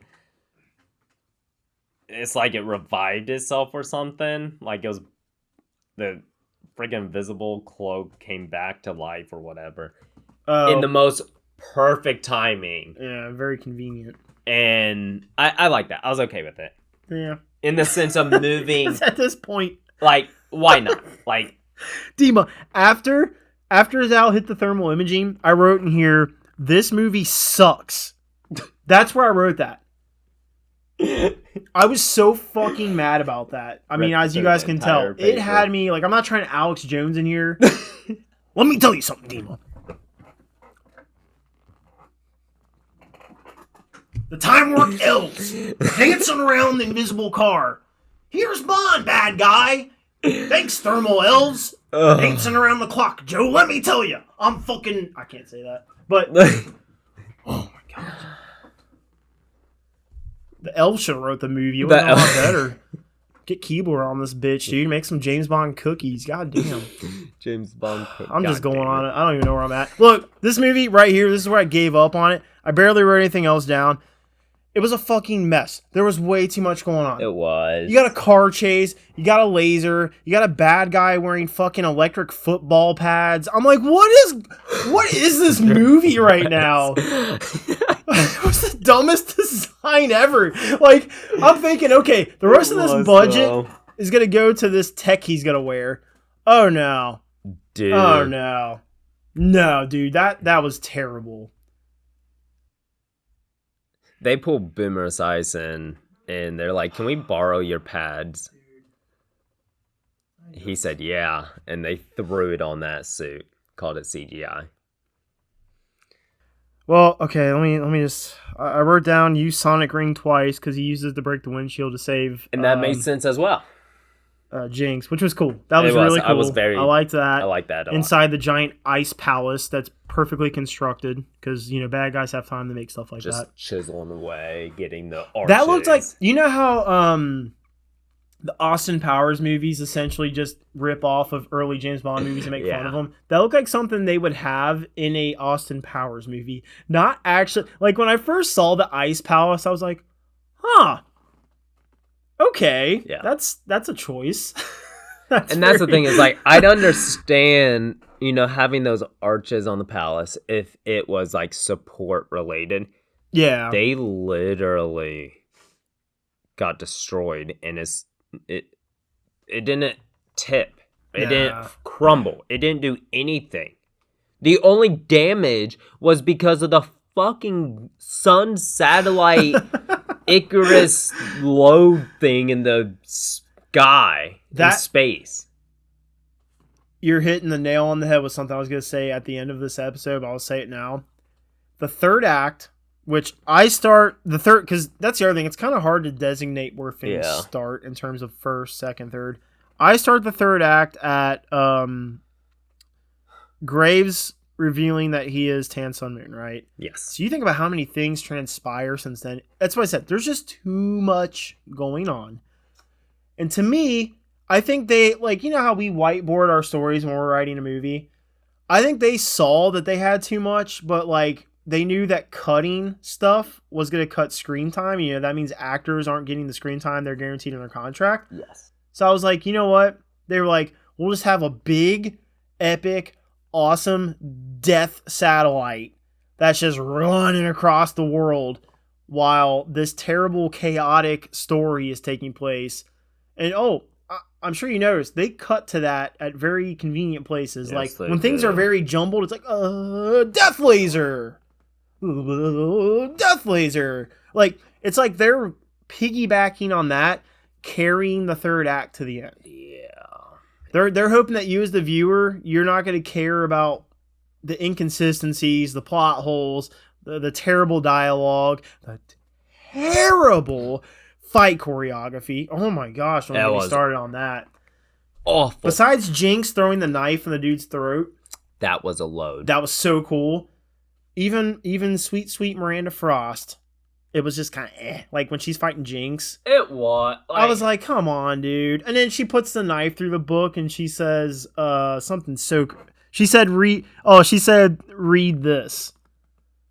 Because she said you couldn't read. And she's like, read this. Puts a fucking knife through the book. I'm like, okay, Bond. Like, that's such a cheesy Bond. Like, That's the thing is, it wasn't even just Bond with the one-liners. They made everybody have a one-liner. it was like, let's celebrate the end of Pierce Brosnan's run by fireworks of one-liners. Like, Yeah. because It was they too all much. get them. They all get them. Graves gets one. Freaking. Now, who was that long-haired fucking tool when fucking I'm not sure you're talking about. Sir. Pierce is on the snowmobile Cody Banks thing, and Wait, the pod racer? yeah, the pod Oh, racer Oh, thing. yeah. He's fucking rolling. The sunbeam is like magically not catching up with him, even though it's apparently blowing Oh yeah, dude. right up his ass. And he's going, and the dude walks up to Graves and is like,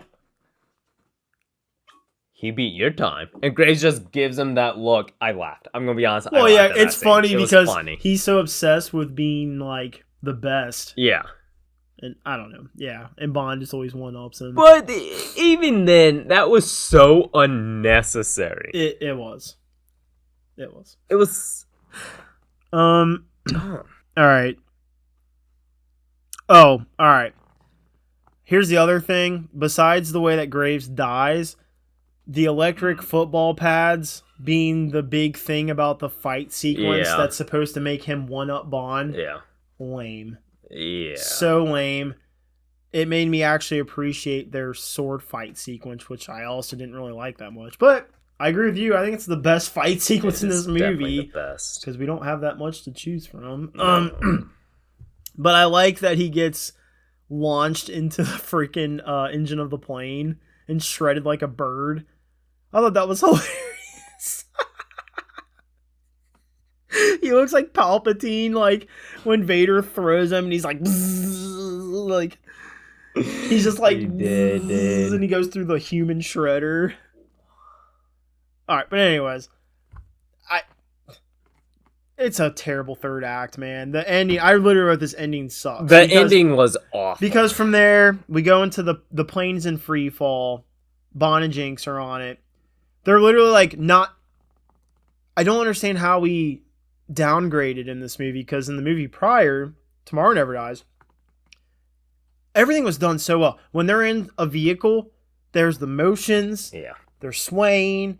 When they're in a car, it looks like that car is in the setting where they filmed in Yeah. live location, like even the green screen shots. Like it was so well executed.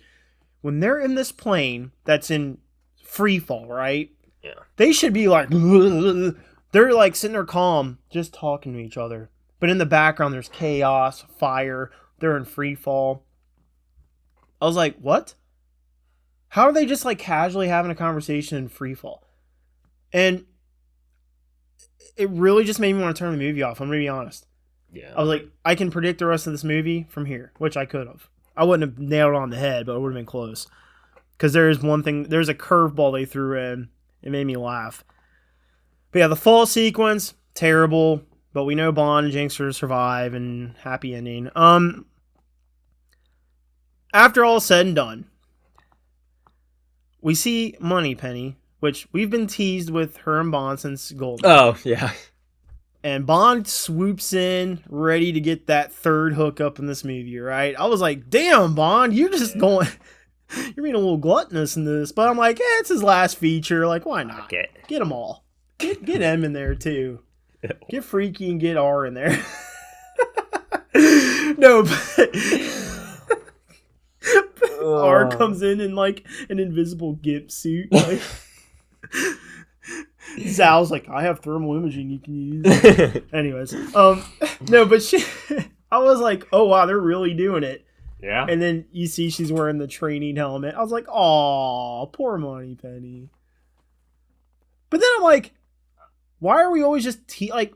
She's the one that always jokes with Bond. Yeah. If you really want it to happen, I'm like, he's down. He's a freaking pig, dude. Like, he's gonna be like, okay, you know what I mean? Yeah. So like, why are we doing? Okay, you gotta do like a augmented reality of this when you All could she had to- totally get it in real life. Yes. All she needed to say was, well? Yeah, And he would have been like, yeah. yeah. I mean, anyways, so that was a curveball, made me laugh, and then I just put lame ending. It was awful. I'm surprised people didn't pop up, like the army didn't pop up, like, good job, guys. It was just such a like.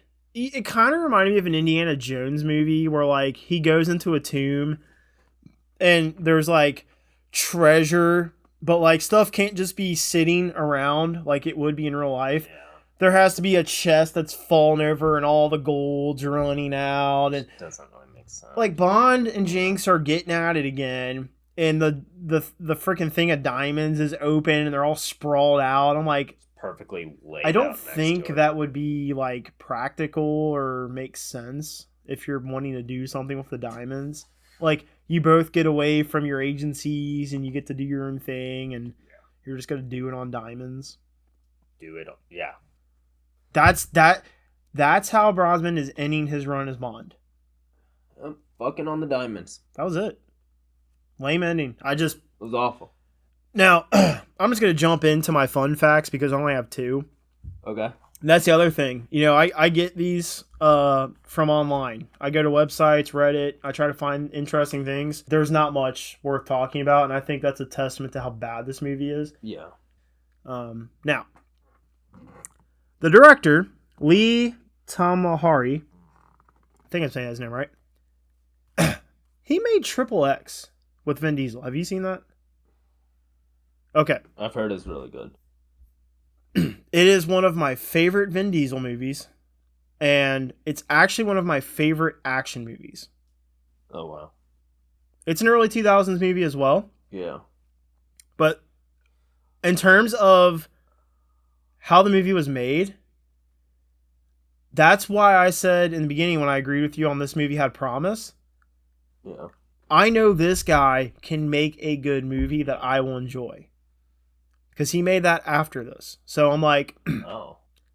and it wasn't the gap that we have for the director for Goldeneye. Because, you know, he made Goldeneye and then he made Casino Royale. Right.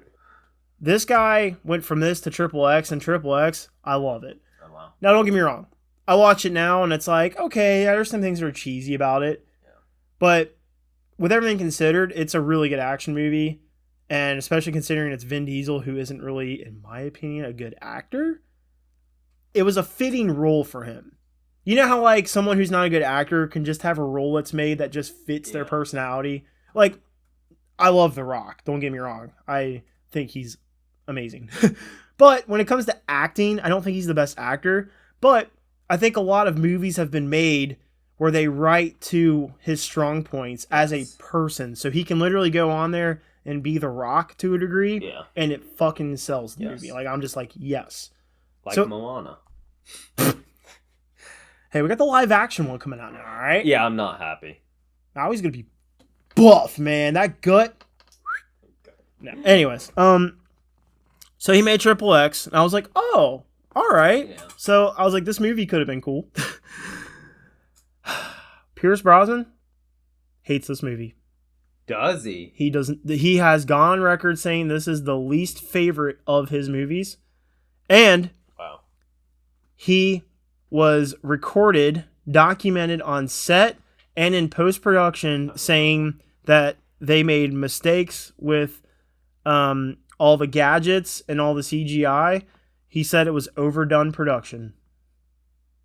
Okay. So I think if Pierce Brosnan was sitting here with us, he'd be tearing this movie apart too. Yep. I'm assuming that, but the guy's literally got on record saying that this is his least favorite movie he's been in. And I agree. what a shame, dude. It is. For me, growing up with him being James Bond, and for the rest of my life, he'll always, like anyone who grew up, like my dad, you grew up with Sean Connery as Bond, that's your Bond. That's who you're going to picture. So it sucks to know that his last film was a terrible send-off. Like, what a shame, man. What a shame.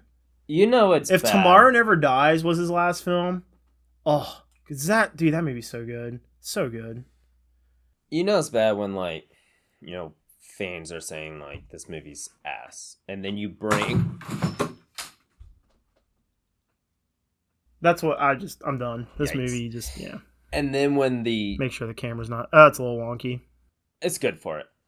Then the actor, especially, like, the main cast comes out and says, like, yeah, like, that was ass. Mm-hmm. It makes me feel better, especially doing these, to know that I'm not the only one thinking this, or it's not just the fans thinking it. Mark Hamill tears up the new trilogy of Star Wars. It makes me feel better. Yep. What is his name? John... Berthel? Nope. You're right back, game. I'm getting a crisp cold one. Yeah, you're good. Oh my god. He's gone on record. They asked him, like, hey, do you know, what's your opinion? The ship's rocking, dude. Whoa! That's gonna make me car sick. I'll have to put a warning at the beginning of this video Yeah, for that was viewers who weird. get motion sickness. Um, Oh, you ready? You ready? Ready? ASMR. all right, that was satisfying. But John Boyega, they asked him, hey, do you want to be in this new movie, Daisy Ridley's new movie, Star Wars movie? And he goes, yeah.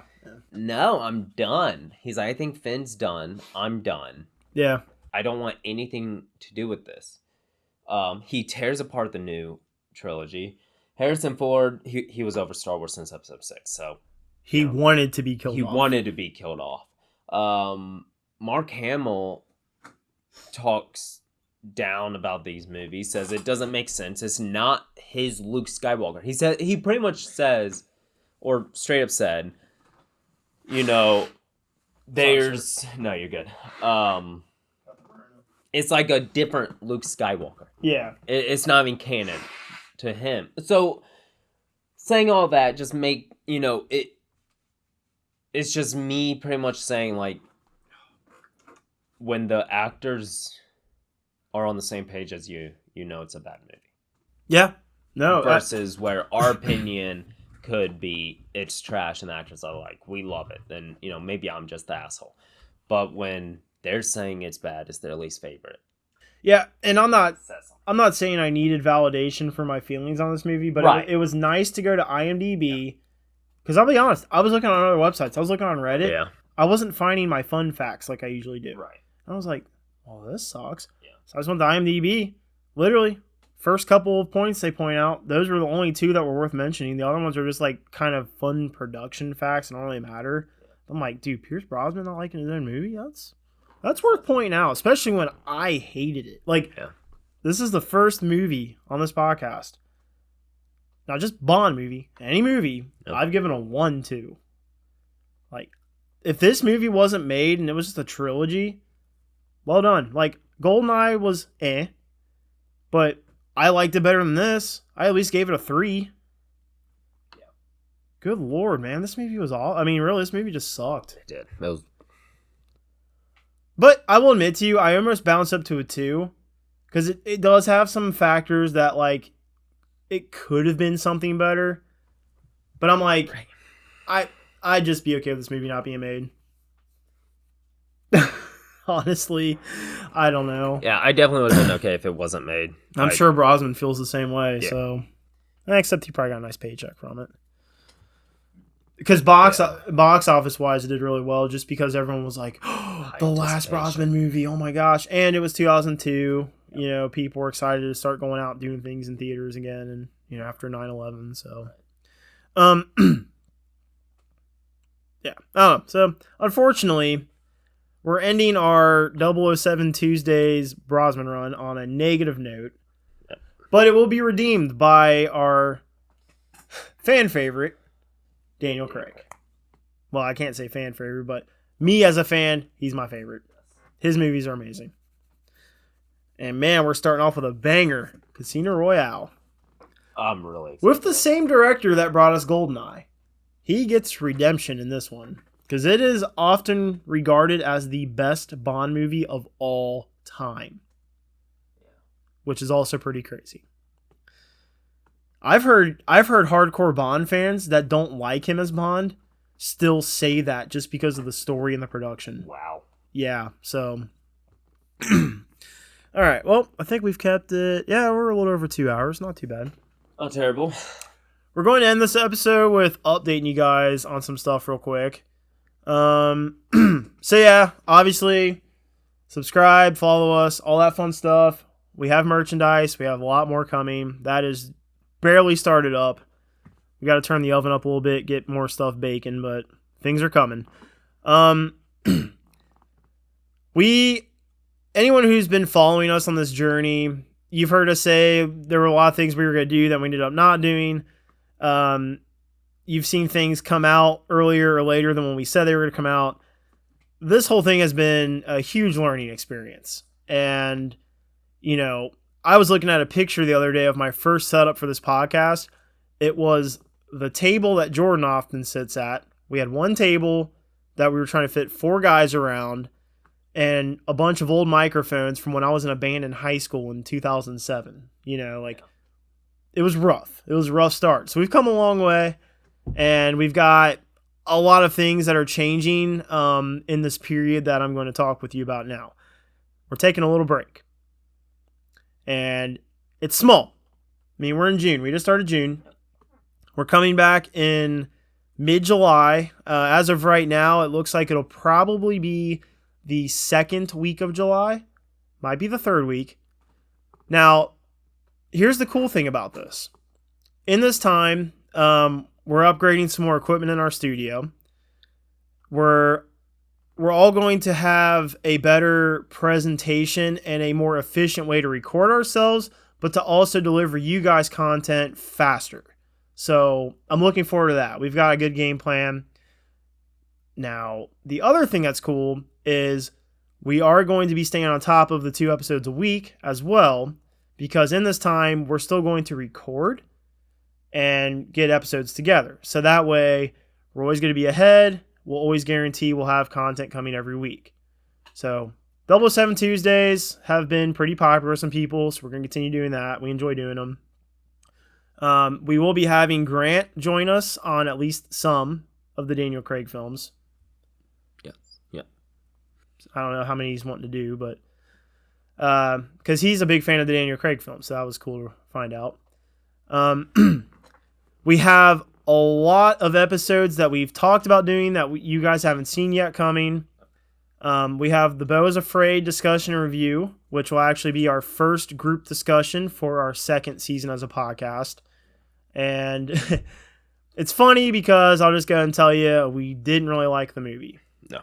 So that's an interesting one, because usually when we sit down and talk as a group, it's because we all liked the movie. Or at least the majority. Yes. So it was one where we're all just kind of sitting down to different degrees, kind of tearing the movie apart. And it's not from ignorance. We all have pretty good understanding and knowledge of how films are made, how stories are written, and we all bring different, you know, ideas to the table or different perspectives in terms of our knowledge. Like, I'm really into the production side of things. He's really into the story writing side of things. Grant is really knowledge in random things. And Jordan's just kind of like an all-around smart guy. So, Yeah, he went to college. yeah, he went to college and didn't drop out. And didn't drop out. I just didn't go. I smile as I disappoint my dad. No, but so that's a good episode. I'm very excited to share that with you guys. I was thinking about posting it before we take this break, but I think it's a good episode to just start our new season with. Now, I'm also excited because something new we're going to be doing, and we're going to continue doing more so than not, is having special guests on the show via streaming. Yeah. so we can connect with people not just from our neck of the woods, but all over the place. And we're going to be having YouTubers. We're going to be having people that are fans of our show that want to come on. And it's going to be cool. Yeah. And we're going to have a cool setup for how we do that as well. So that way you can see all of us on the screen. And even if we're all sitting here together, we'll have our own individual panels. So it'll be pretty cool. But we're also going to have more guests in person. So that'll be fun as well. I have a surprise guest for these guys that they don't know about that's going to be in person. We're going to have them behind a curtain. We're going to have a camera so you guys can watch it live, get their reactions. And then when this person comes and sits down with us, I will have a lot of pride in explaining to you guys the relationship that this person has with these guys and why it's such a big deal that this person is here. So, yeah. George Lucas. Yeah. Now stepping onto the Ion Stone podcast, George Lucas. No, that'd be awesome, but hey, maybe one day. No, I'm very excited for it. We'll have our own segments that we've discussed in the past. We've only been talking about those for 2 months. Only been talking about those for 2 months. Yes. Nothing major. But we'll finally be able to put those out. Mhm. Our monthly Star Wars, we dropped the ball. I dropped the ball on that. I'll admit that all day long. We'll get those up and running again. It's second season of this is going to be absolutely phenomenal. Oh yeah, like I said, this first season's been a learning experience. It's been a learning and experience. now we've got a solid. Here's how to do Yes. this. And just so you guys know, we're not just taking this break so we can get caught up with ourselves. There's just a lot going on in life for us right now. We're both in the middle of career changes while still running our business and while also trying to do this podcast and while also starting families to a degree. Yeah. So there's just a lot going on in this specific pocket of life.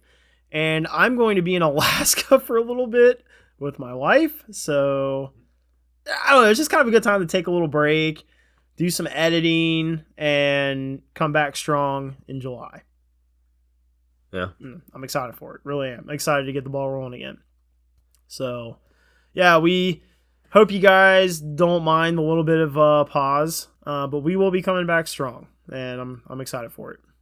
So, About the time y'all forget what we look like, we'll be back. yes, when we come back, I will not have a stupid haircut. I will have a full beard. He will be... I'm either going to be like this or have a beard. Okay. We'll see how life turns out for me. No, but I'm just gonna start off dressed like a mime. I'll just be Mary to Crow for one episode and not talk. That'd be a really awkward podcast. It'd be very awkward. I just I feel like people would just shut it off. Like, yeah, this is awkward. I think that's... Dude, being a mime would be tough on a podcast. I don't think you could do it. I'm gonna be honest. Don't think you could do it. Can't discriminate against mime. If a mime wants to come on here, I don't know how they would tell me so, but They can message you, right? when they just act like they're do they actually do things or do they act like they're doing things? Did I over mime and Marry to Crow? I think you just took it to the extreme. Because you know that scene where I act like I'm taking a dump, but there's nothing coming out my butt because I'm not sitting on a toilet? No, I'm just kidding. That's not deleted scenes. No, but that's a serious question. Where's the line of, okay, now I can quit being a mime and actually do the things I act like I'm doing? If a mime is in a rope pulling competition, do they the guy goes to hand him their end of the rope and they're like, you know what I mean? And then the other side is just like, what's this guy doing? I think you win by default Yes. because you're a mime. I, Anyways, all right, I'm guys. just Well, kind of here. yeah, so this will be the last 007 Tuesday for a couple weeks and the last episode you get from us at all, ever. No, I'm just kidding. But we'll make sure to keep you guys posted on our Twitter, Instagram, TikTok, YouTube, all that stuff. Now, we are still going to post pictures and whatever, just so we're kind of keeping our page alive. Yeah. We do a lot of golfing, so we'll probably go post stuff like, I don't know. Yeah, I was killing it on that driver yesterday. I was very surprised. Yeah. I won't be able to do that again for the next year, but I'm very happy with what I did yesterday. All right, well, you got anything else before we take this long hiatus? No, I mean, I'll probably be 30 by the time we come back. I'll be 60. You'll be 60. I'm excited to see, to get that rolling again for people to see the changes and the excitement. Yeah. Yeah. Don't forget the store. Don't forget to check us out on Twitter and everything, like you said. That way you can stay updated with what we're doing, when we're going to post officially. We'll eventually get a official day out. With you said about mid-June. Mm-hmm. We'll be in post-production of Married to Crow, so we'll probably be sharing some tea on that movie. We're gonna have a whole new trailer put together with the actual soundtrack from the movie, and we're just gonna post this one trailer. That'll be it. But it'll be the first real look into this movie, and I'm very excited for it. Just keep checking up on our social medias and be the first one to check out that trailer when it's posted. We've come together and decided that we're going to fire Grant off the podcast. So I would imagine in the first couple of weeks, because, we have filmed an episode with him already for that season. So it'll be kind of weird, but we have to pick one where we do it. Wait, do we have to record it? I don't know. Do you guys want to see us fire Grant? Or would you guys rather, you just come back and Jordan is just now sitting next to Dima? We don't explain where Grant went. Well, I guess now I just told you, though. We can edit it out. Okay, is it the proper thing to do for us to basically put our off-camera business on camera, I guess, is, because I'm being honest, guys, we're fine. Grant's gone. I don't think it's the proper thing to do. Jordan's gonna watch this oh no, Kyle. We're getting a call immediately. Grant's just gonna be man, fuck that Grant guy. And then we're gonna have to explain to Grant, that's you. He's eating a Twizzler, oh, I'm Grant. Why am I making Grant seem like a window licker right now? Just a complete dumbass. Fuck you, buddy. No, I'm just kidding. Yeah, Grant. I'm Grant's best man. I got work to do. Yeah, you do. All right. I got some hustling to do. I was thinking about it the other day. I was like, wait, when my wedding's done, that's when the work begins. Yeah. It's a lot of work. And every time I say something around Rachel, even though I'm usually kidding, she just kind of looks at me and I'm like, okay, scratch that idea. Strippers and coke. Well, no. Oh, damn it. Kidding. Absolutely kidding. I've never paid for a stripper, so. No bueno. No, I mean, it is a very rewarding job, but it's a lot. What, podcasting? That too, but I mean, stripping? That too. No, I'm kidding. No, planning. I was gonna say, is that on your resume? That is now on my resume. No, I mean planning bachelor parties and stuff. Oh yeah. Being a best man in general, it is a lot of work, but it is very rewarding. Well, this might frustrate you. I've already got his entire bachelor party planned out. See, I already know what time. I already told him yesterday what time he has to be awake. See, I didn't know that until the week before yours. Well, I kind of learned from you because I was like, oh. Well, no, not saying you did a bad job, but I feel like you were stressing a lot near the countdown. And I'm like, hey, I'm still a couple months out. I'm going to plan it now. So then I can just kind of sit back it's already planned.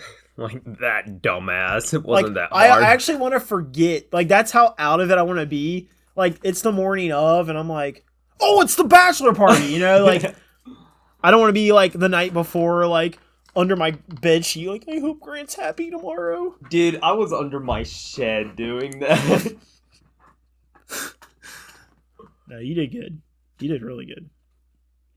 That day was so memorable. I honestly wish that I had done a vlog of it, like a video log. Like, I don't know, but I'm glad I just took the time to. I wasn't on my Just phone that enjoy it. much that day.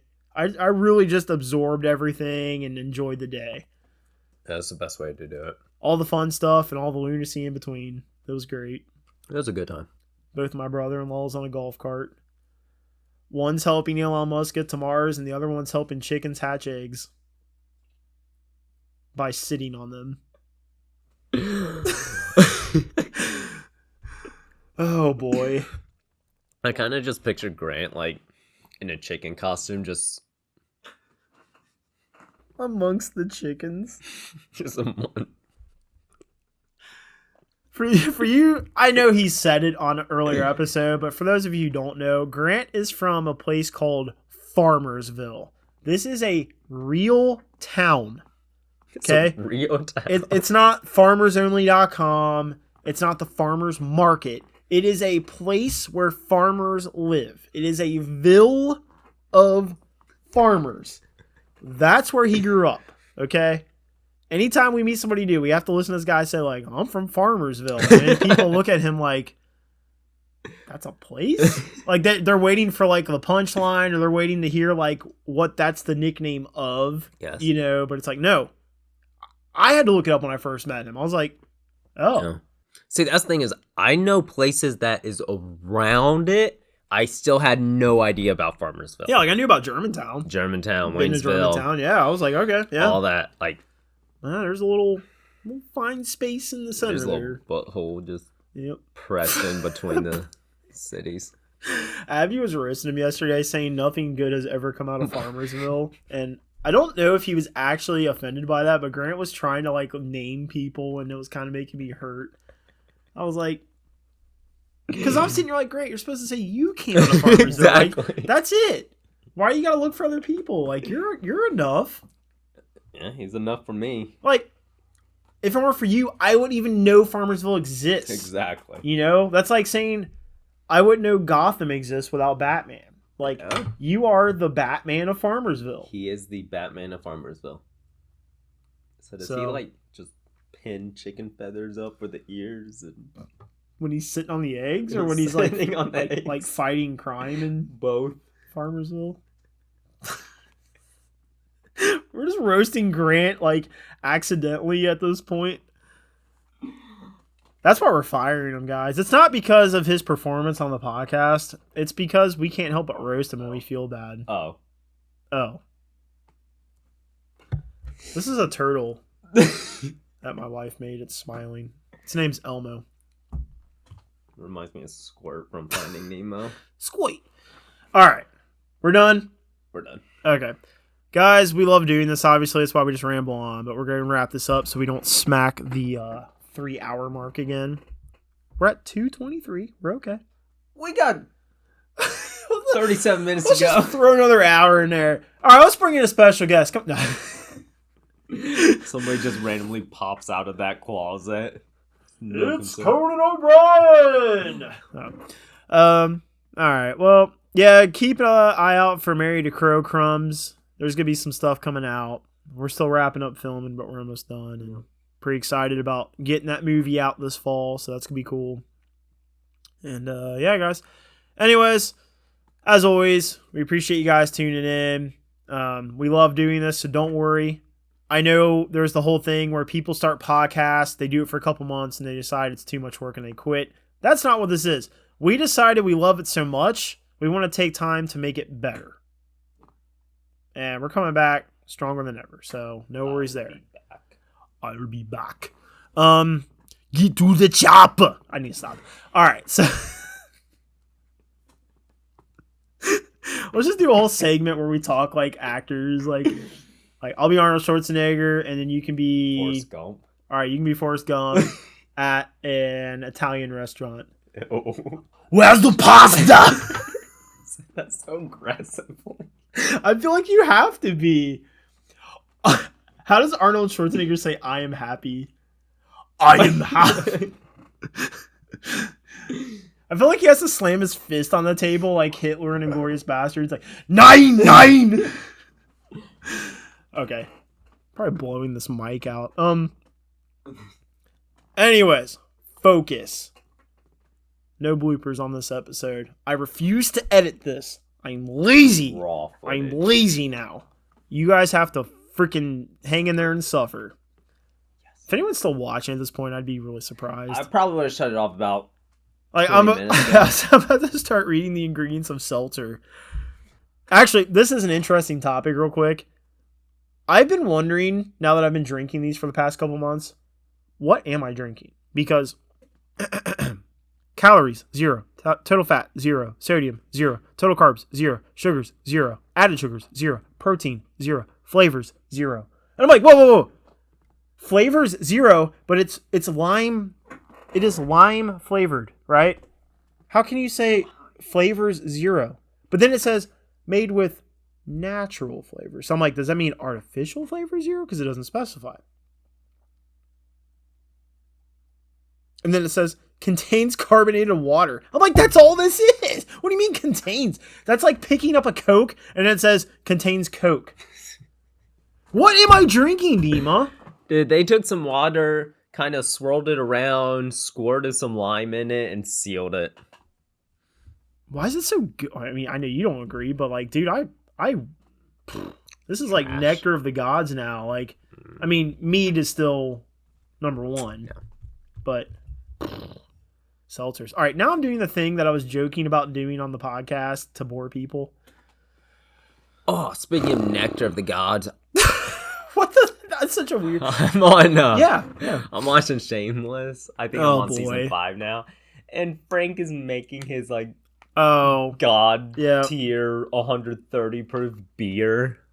because he doesn't get enough alcohol. Right. He needs to. Yeah. All right.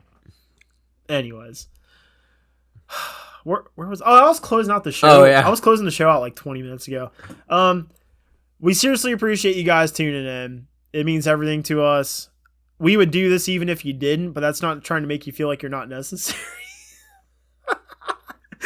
He's gonna edit that part out. I'm not editing this episode. Like, you could say something right now that would be a guaranteed we're getting canceled, and I will subtitle it. That's how I'll actually put the editing into emphasizing that it's cancelable instead of editing it out. That's where I'm at now. Bring it on, Dima. Oh, yikes. That's what I thought. All right. Now, we really do appreciate you guys. All jokes aside. This is fun, but it's definitely easier to justify to our significant others when people are actually tuning in and interacting with us. Because it's not just, you guys just sit there and talk to each other and record it. Yes, we do, and I have You know what a I great mean? fucking time. Yeah, but that's not enough, unfortunately. There Oh. has to be something coming in to justify that time. Right. Yeah, I guess. I don't know. If you don't want to be a piece of shit, then yes. Otherwise, it looks like I'm just. Look at you learning how to be a good boyfriend. It's exhausting. Anyways. No, but seriously, this is a lot of fun. We enjoy doing this. Really looking forward to season 2. Oh, we're going to have a new intro. Oh, yeah. We've been talking about that for a while, but I've just been holding off because I thought that'd be a good way to just really emphasize, boom, new season, new Fresh equipment. start. Pretty much the same setup. I like the setup we've got I right do now. too. But, yeah, new format. Got guests coming on. We're going to be talking about shows in a more organized structure like we do these Bond episodes because some of you have commented that you like that. So we're going to keep going that route with the movies we do as a group as well. So, yeah, it's going to be cool. I don't know. I'm just really excited for it. Anyways, go ahead and hit the subscribe button. Hit the hand down below, whether the thumb is up or down. We don't care. We're just having fun Yep. until we don't get canceled. We don't want to get canceled. We've been No, lying don't to you get guys this whole season. You know, just Yeah. we really don't want to get canceled. Lying is a great way to start a relationship. Fucking cancel me. You won't. No. Cancel tomorrow. Yeah. Remember, did I tell you about like the podcast I listened to where the guy was saying how he could see getting canceled becoming a like Oh, yeah. actual act of the courts. Yeah. Like a judge deems you canceled. Cancel. But then it was funny because he was like, what would the repercussions of that be now that it is a court mandated cancellation instead of like, so you're not just now because that's what's funny is it's almost unnecessary because if you're canceled, that means majority of people online don't care to see or hear from you Yeah. in any way, shape, or form. So what does a judge legally canceling you make happen that isn't already happening? Like, what's the point? That's why I was like, it's an interesting thing to talk about, but what is the point of that? 90 days in the cell. Because people online are butthurt and offended by something? I have no idea. Not trying to say that people aren't allowed to be, but it's like, isn't like the point of this country like you're allowed to have freedom of speech?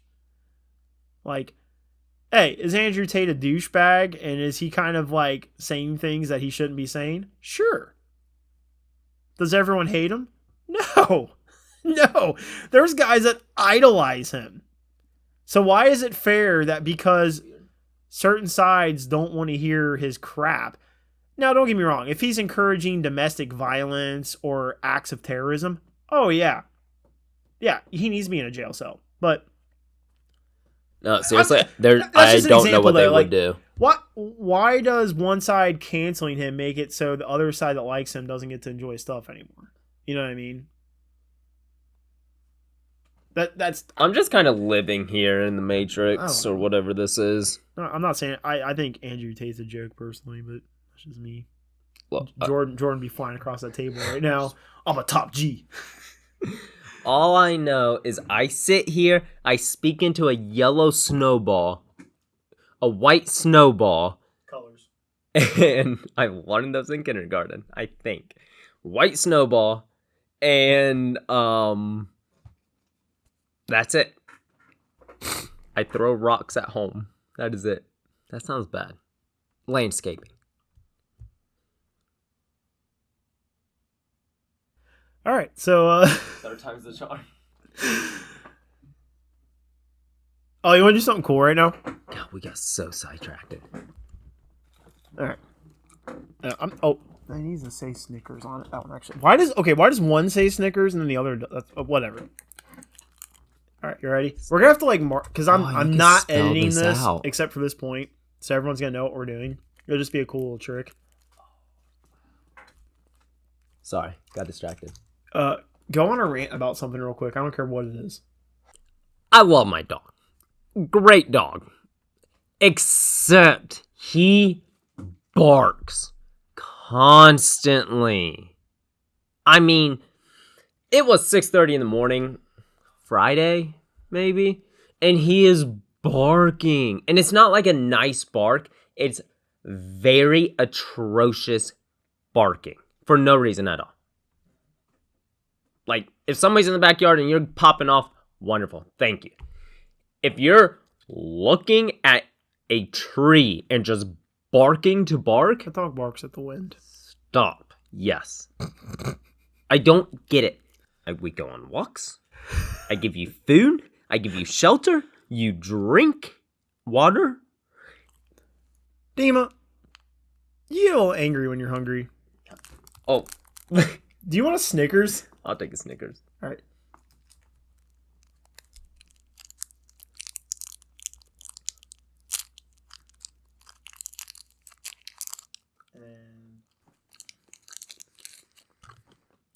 Yeah, you're right. I was getting a little carried away. I love my dog. Thanks for tuning in, guys.